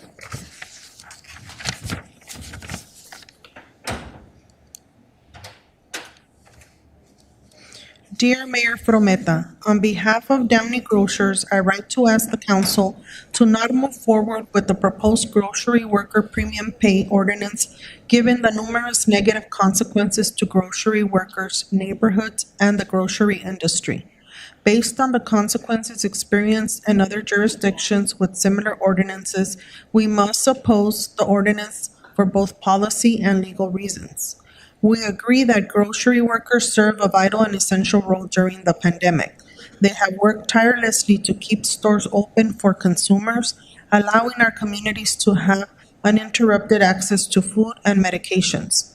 To protect our employees, grocery stores were among the first to implement numerous safety protocols, including providing PPE and masks, performing wellness checks, enhancing sanitation and cleaning, limiting store capacity, and instituting social distance requirements, among other actions.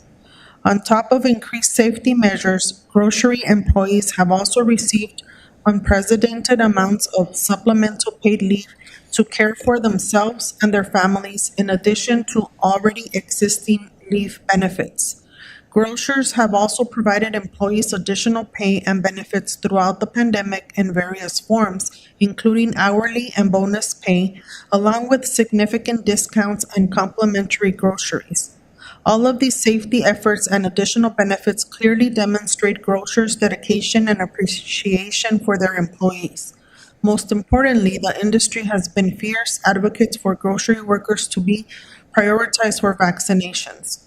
This is evident now that your county has been considering grocery workers a priority for weeks now, and nearly every grocery worker has the opportunity to be vaccinated.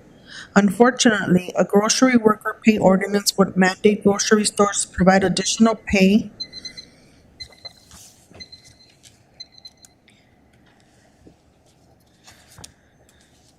The next correspondence is from Morris and Forster, from Attorney William Tarantino. Dear council members, we write on behalf of our client, the California Grocers Association, regarding the proposal on the City Council's May 25th, 2021 agenda to consider a hero pay urgency ordinance for grocery workers in Downey. Any hero pay ordinance will compel grocers in Downey to spend less on worker and public health protections in order to avoid losses that could lead to closures. In addition, an ordinance would interfere with the collective bargaining process protected by National Labor Relations Act and unduly target certain grocers in violation of their constitutional equal protection rights. We respectfully request that the City Council take a careful and considered look at these issues before making any decision on a hero pay ordinance. Hero pay ordinances do not address frontline workers' health and safety. The purported purpose of these ordinances are to protect the public health and safety, but these ordinances, as proposed in every city, have been devoid of any requirements related to the health and safety of frontline workers or the general public, and instead imposes costly burdens on certain grocers by requiring them to provide mandatory wage increases of up to $5 per hour for all hours worked. A wage increase does not play any role in mitigating the risk of exposure to COVID-19, nor is there any evidence that grocery store workers are exposed to higher risks than other essential workers. If anything, an ordinance could increase those risks as it may divert funds that otherwise would have been available for grocers to continue their investments in public health measures recognized to be effective, enhancing sanitation and cleaning protocols, limiting store capacity, expanding online orders and curbside pickup service, and increasing spacing and social distancing requirements.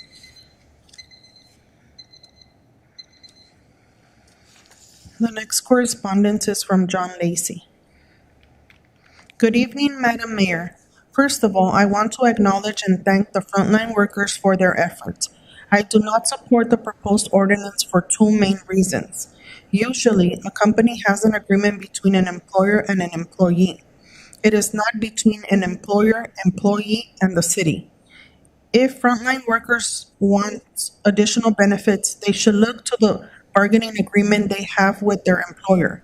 If they cannot resolve the issue, they could look to mediation, arbitration, the courts, or to contract renewal. City government should not be involved. Another reason is the proposed ordinance carves out a select group, but there are a multitude of frontline workers in other occupations.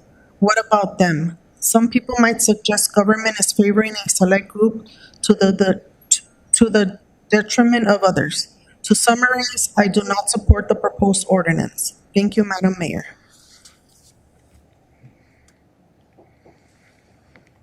Next correspondence is from Ryan Allen of California Retailers Association.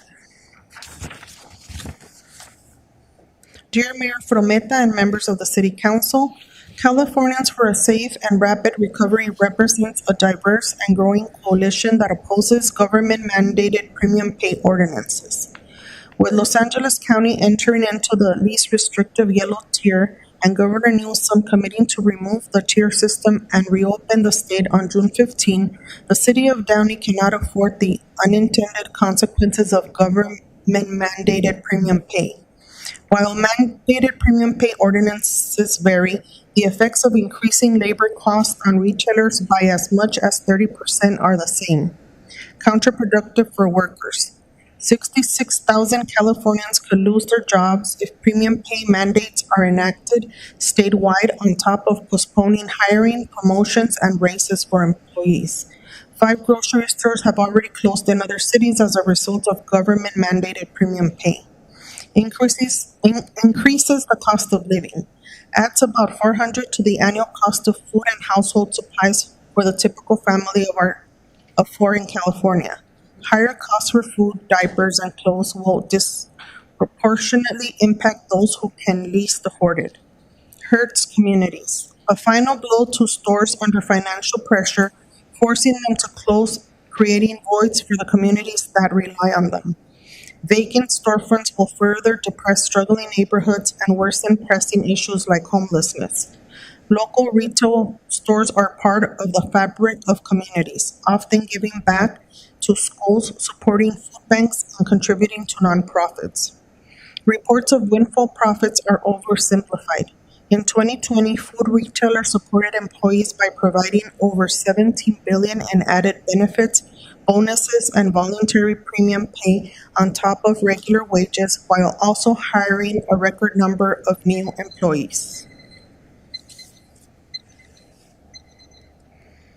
The next correspondence is from a concerned citizen.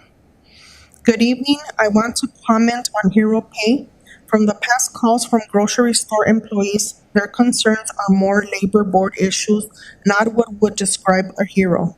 They need to report the business that is so-called forcing them to work in unsafe conditions. It's not a city council issue, it's labor board. Also mentioned was all the money the grocery markets made in the past year. That is because of the panic the media created and people ran out and hoarded canned goods, toilet paper, etc. The shelves were empty for weeks, if not months, because of the frenzy. I am predicting grocery stores will do less business in the upcoming year because people have so much supplies stocked up, then people may be getting laid off. Every person that has a job has been impacted by COVID. That doesn't define a hero. We all needed to make adjustments. We are at the tail end of the pandemic and getting back to normal soon. Hang in there and continue to do your jobs well, and know you are appreciated by many.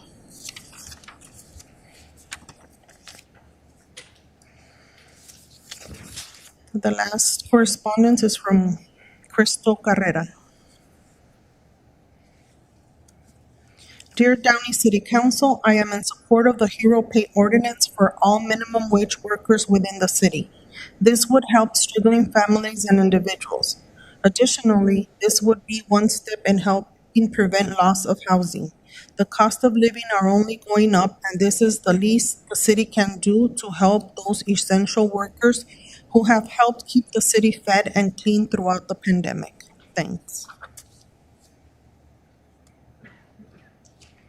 And Mayor, we have a few calls. Okay, let's go ahead and take those calls. Thank you, Alicia. Hello, please state your name and begin speaking. My name is Matthew Bell. Good evening, Council and Honorable Mayor. Again, my name is Matt Bell. I'm the Secretary Treasurer of UFCW Local 324. We represent 500 grocery and retail drug workers in the city of Downey. And just to give you some numbers, because I'm hearing the debate tonight, and I got to admit it's kind of disturbing, some of this stuff. 105 members of our union have tested positive for COVID. That's 22% of the grocery and retail drug workers that are unionized just in the city of Downey have contracted COVID over this past year. And just to let you know, the current state of this ordinance, I got to say, is completely unacceptable. I think it would be offensive to grocery workers because none of them would pass it. It would be an empty hazard pay if you just pass $4 for only those at minimum wage, because as the one council member said, if they make a penny over, they don't get it, so it would be hollow. Really, the only way to pass a decent hazard pay is to give $4 to every grocery and retail drug worker. Now, we understand that there's some mid-sized businesses that could be affected, but the large chains such as Albertsons, Ralph's, Vons, Food for Less, Walmart, all of those employers who made record profits off of COVID should absolutely be giving that money back, or at least a small portion of it, to the workers that made them the profits. And just want to put out there, some of the debate tonight has actually been pretty disturbing to hear on the council's end. Everyone is acting as COVID is over with. I can tell you that we still get daily reports from the employers of people testing positive for COVID. And I can tell you personally that there were employees that died in your city. There was a service deli worker from Rouse that passed away from COVID because of the work that he did feeding the community. This is someone that's not making hundreds of thousands of dollars, or that's Rodney McMullen, who's pulling $21 million, but that died in your city for feeding the community. Now, it's only fair that you recognize these employees. Thank you. Your time is up. Hello, please state your name and begin speaking.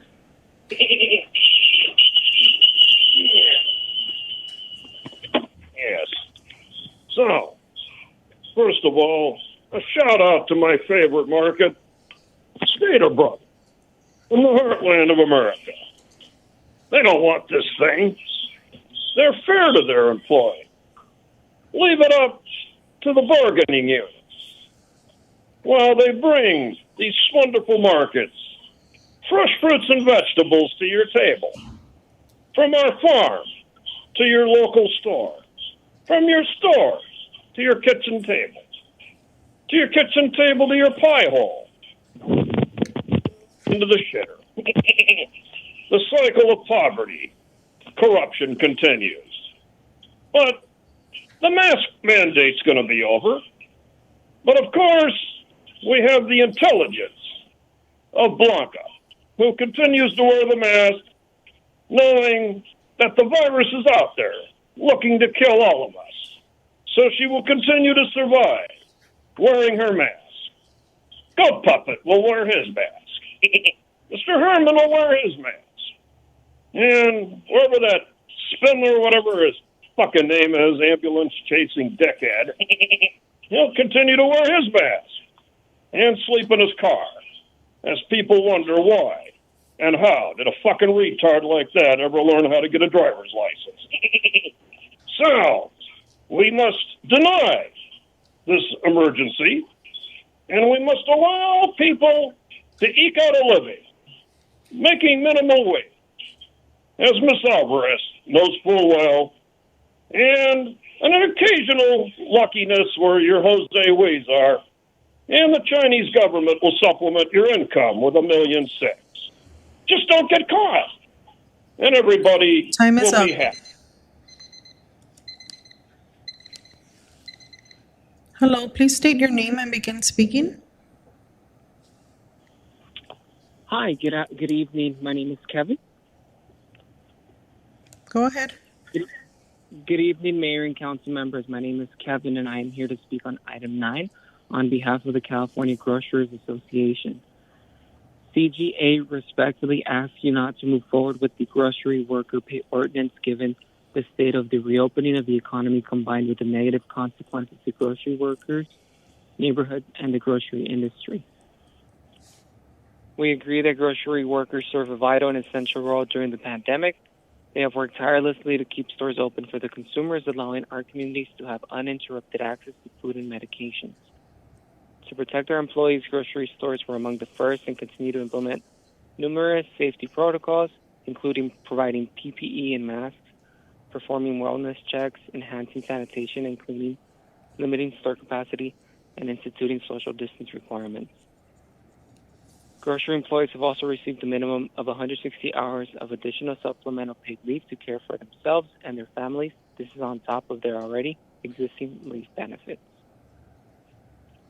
Most importantly, the industry fought for early access to the vaccine for all grocery workers who have been eligible since February. Across California, all grocery workers have been able to receive the vaccine and take paid leave to do so. A broad reopening of the economy is on the way, and across California is currently going to happen June 15th. We believe it is inconsistent and harmful to reopening efforts for local jurisdictions to label grocery stores as a hazard when it's not supported by evidence, and while simultaneously pushing to reopen hospitality, entertainment, and other retail operations. Finally, this policy would increase employment costs to grocers by as much as 30% overnight. This significant increase would severely impact store viability, and result in increased prices for grocery workers. We respectfully implore the council to not move forward with the grocery worker pay ordinance at this time. Thank you. Thank you.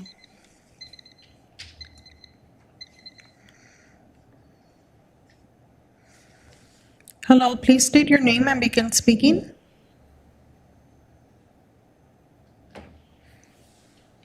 Please state your name and begin speaking. Yes, just so you know, I was not allowed to speak during public comment earlier, so you guys are not doing your job. For the hero pay, we are seeing people that are struggling to deal with this pandemic. What the city can do, the minimum it can do, is provide services that allow people to receive a living wage, which we're not even seeing around the country. So support the hero pay. Please put pride flags up for the month of June, and stop supporting apartheid, Mayor, and we will call you out on that. Thank you. Did you order?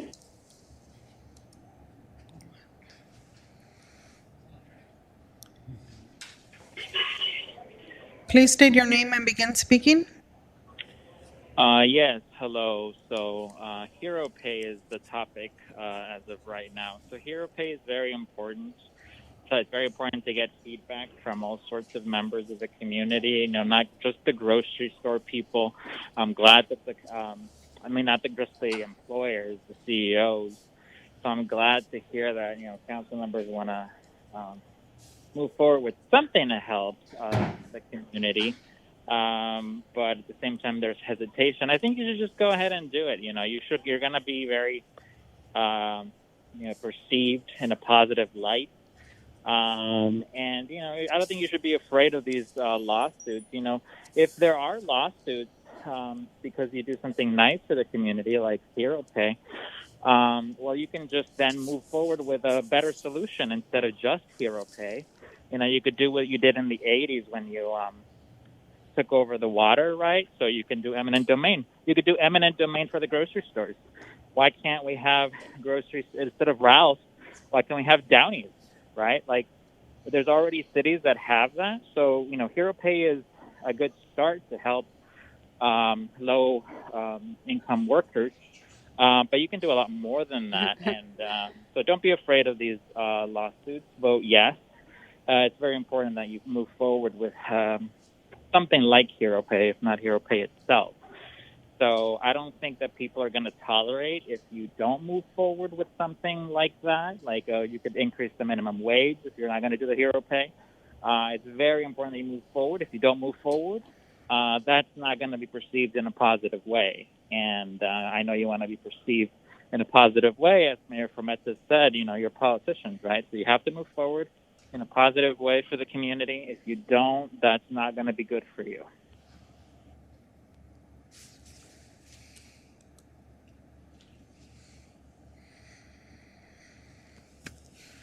Hello, please state your name and begin speaking. I'd like to talk about hero pay. Hero pay. I'm talking about, not my name.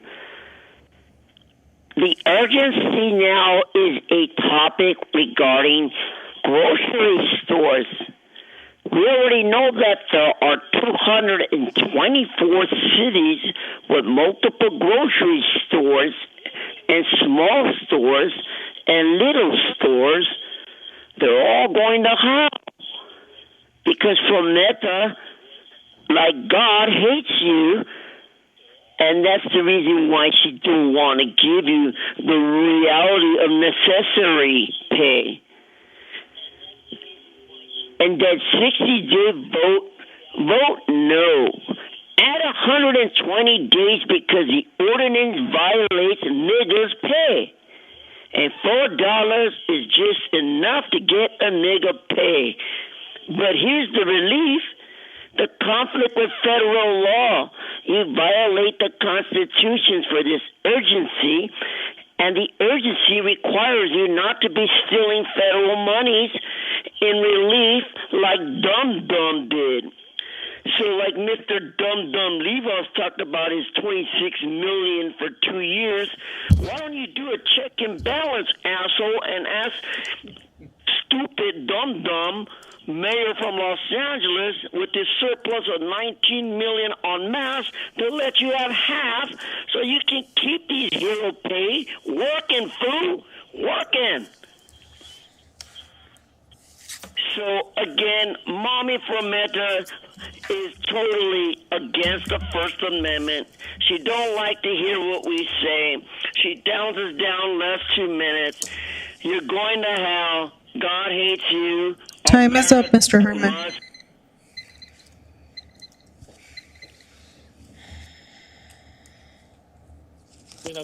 Hello, please state your name and begin speaking.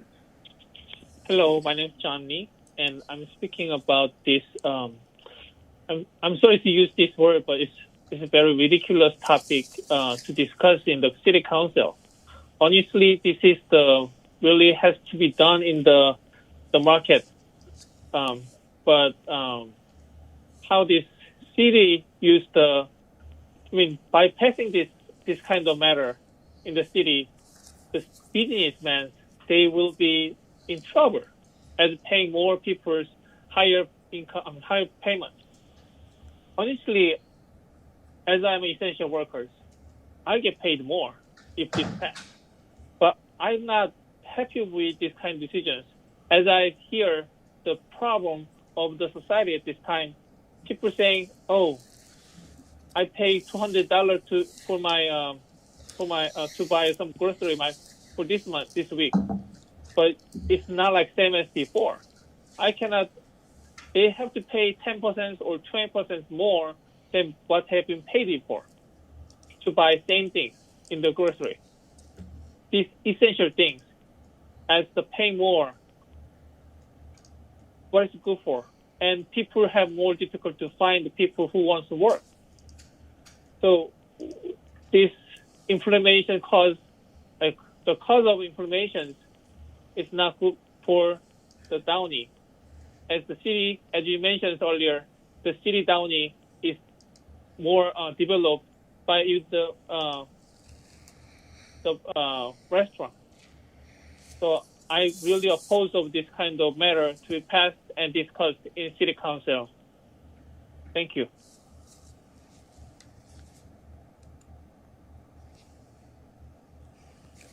Hello, please state your name and begin speaking. David Bowers, Downey, California. Yes, I just wanted to say that it'd be good if the council doesn't pass this. It's an emergency ordinance. It'd be good if you don't pass it. I think you should reconsider the whole matter. It is very nice to try and give some people some help, but where do you stop helping people? I think I mentioned that in the last session we had about this 2 weeks ago. Where do you decide you're going to stop helping people? When you make a decision about who gets helped and who gets hurt. We even heard one caller who's all for it saying, "Hey, I want to take over the grocery store and run everything better because they do in Venezuela that way and it works out fine." So, head down whichever road you want to go down, guys, but don't go down the wrong one. It's not good. It's not good. Have a good evening.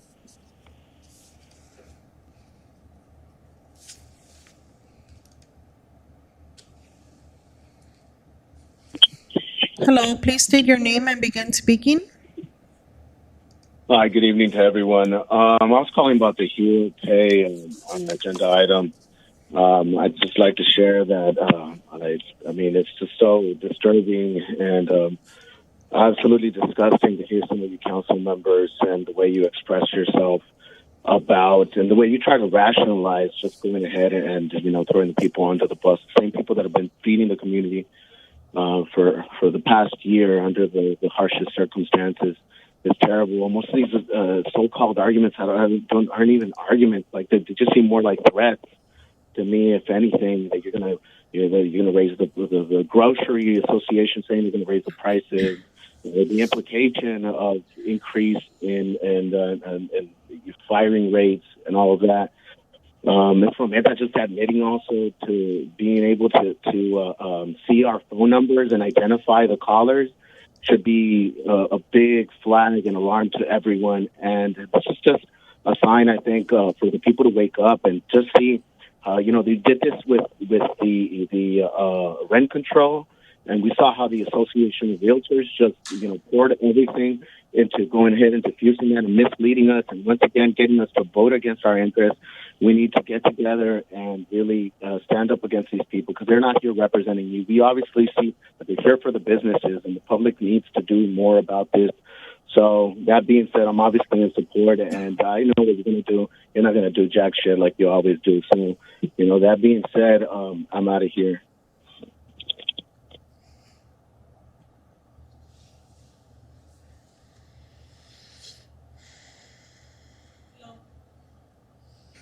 Please state your name and begin speaking.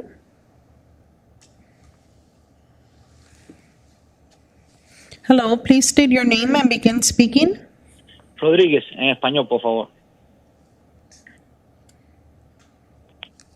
In Spanish, please. Hable pausado, por favor. Prosiga.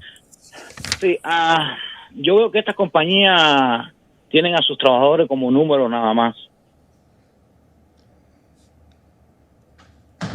Yes, I think that these companies have their employees just as a number, that's all. A ellos no les importa a sus trabajadores, a ellos lo que les importa es el dinero. They do not care for their workers. All they care about is their money. Hay personas que han hablado ahí que no les interesa las personas que murieron sirviéndole a la comunidad. Some people who have talked here have shown they do not care about the people who have died serving their community. Cada vez que vayamos a la tienda, a cualquier tienda, deberíamos darle las gracias a esas personas que están dándonos los alimentos para nosotros y para nuestros hijos. Every time we go to the store, we should be thanking these people who are giving us the food provisions for ourselves and for our children. Y tener un poquito más de consideración de la familia que tuvieron pérdida, que sus familias trabajaban en las tiendas. And we should have a little more consideration for those families who suffered losses from their families who worked at the stores. Un ejemplo, la tienda Ralph. One example, the Ralph store. En la tienda Ralph con Fosforley murieron como 30 personas trabajadores. At Ralph store and Food for Less, about 30 people died who were workers. Las personas se contagiaban, los mandaban para Westcon y a las 2 semanas ni le hacían exámenes del COVID y los mandaban a trabajar para atrás de nuevo.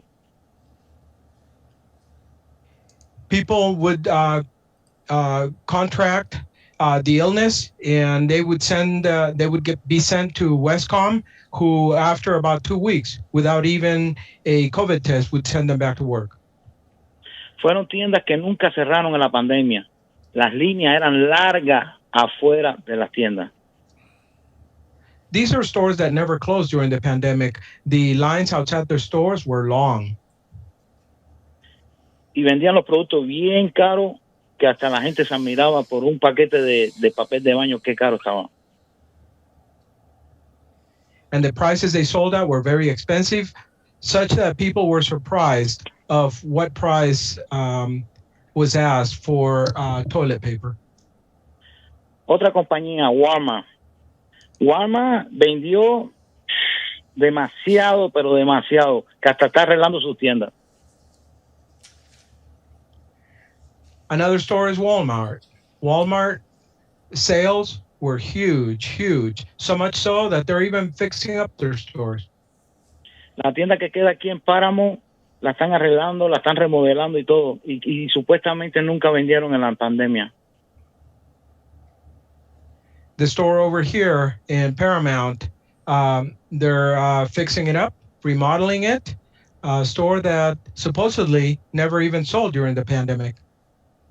Para si no sabía, Walmart está pagando el 30% más por arriba en el puerto por sus containers. In case you did not know, Walmart is paying 30% more above of what is due for their containers.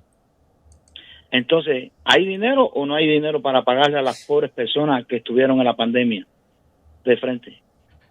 So then is there money or is there not money to pay for the people who were at the front during pandemic? Su tiempo ha terminado. Gracias. Estamos en That is all, Mayor. Thank you, City Clerk Duarte. Are there any additional comments from my colleagues? I will entertain a motion in a second to adopt this emergency or urgency ordinance.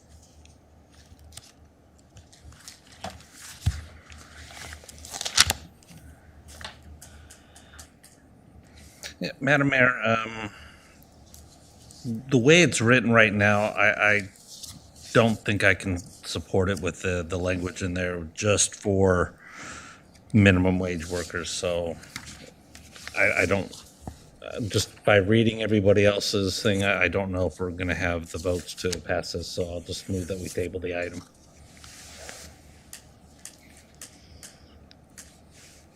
So there was a motion made, but no second. So there's a motion made to adopt the urgency ordinance, but no second on that motion. So No, that I didn't motion say dies. I understood. Okay. I just wanted to complete this one. So that motion dies. So now, Councilmember Ashton, you're making a motion to table? Yeah. Okay. Is there a second on that? I'll second. Okay, there's a motion and a second. Roll call? Councilmember Alvarez?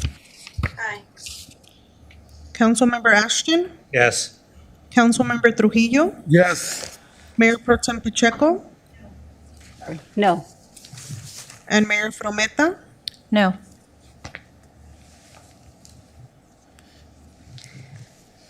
I'm sorry, City Attorney, I understood that the motion was to table the item? Yes. Okay, so the motion passes with with Mayor Pro Tem Pacheco and Mayor Frometa voting no. So the item is tabled. So it's put on the back burner. We're done with it for now.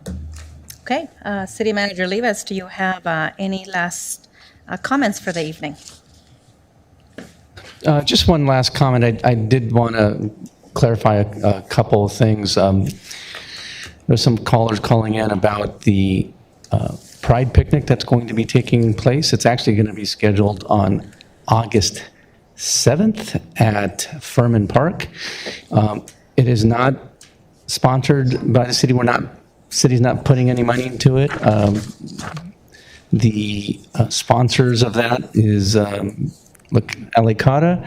They have raised the money. They're hosting it just like any other nonprofit. They're going through the process. But August 7th, Furman Park is the scheduled date for that. I think that's also going to be the same day as the Gangs Out of Downey backpack giveaway. Thank you. That's correct. Where's that backpack giveaway? That's held at Golden Park. Golden, thank you, Yeah. Madam Mayor Pro Tem. Backpacks and pride flags. All right. That concludes my comments, Madam Mayor. Okay, thank you, City Manager Rivas. And this will then conclude our session for tonight. We will adjourn in memory of Stockton Police Officer Jimmy Inn, age 30, killed in the line of duty, and all lives lost due to COVID-19. A moment of silence, please.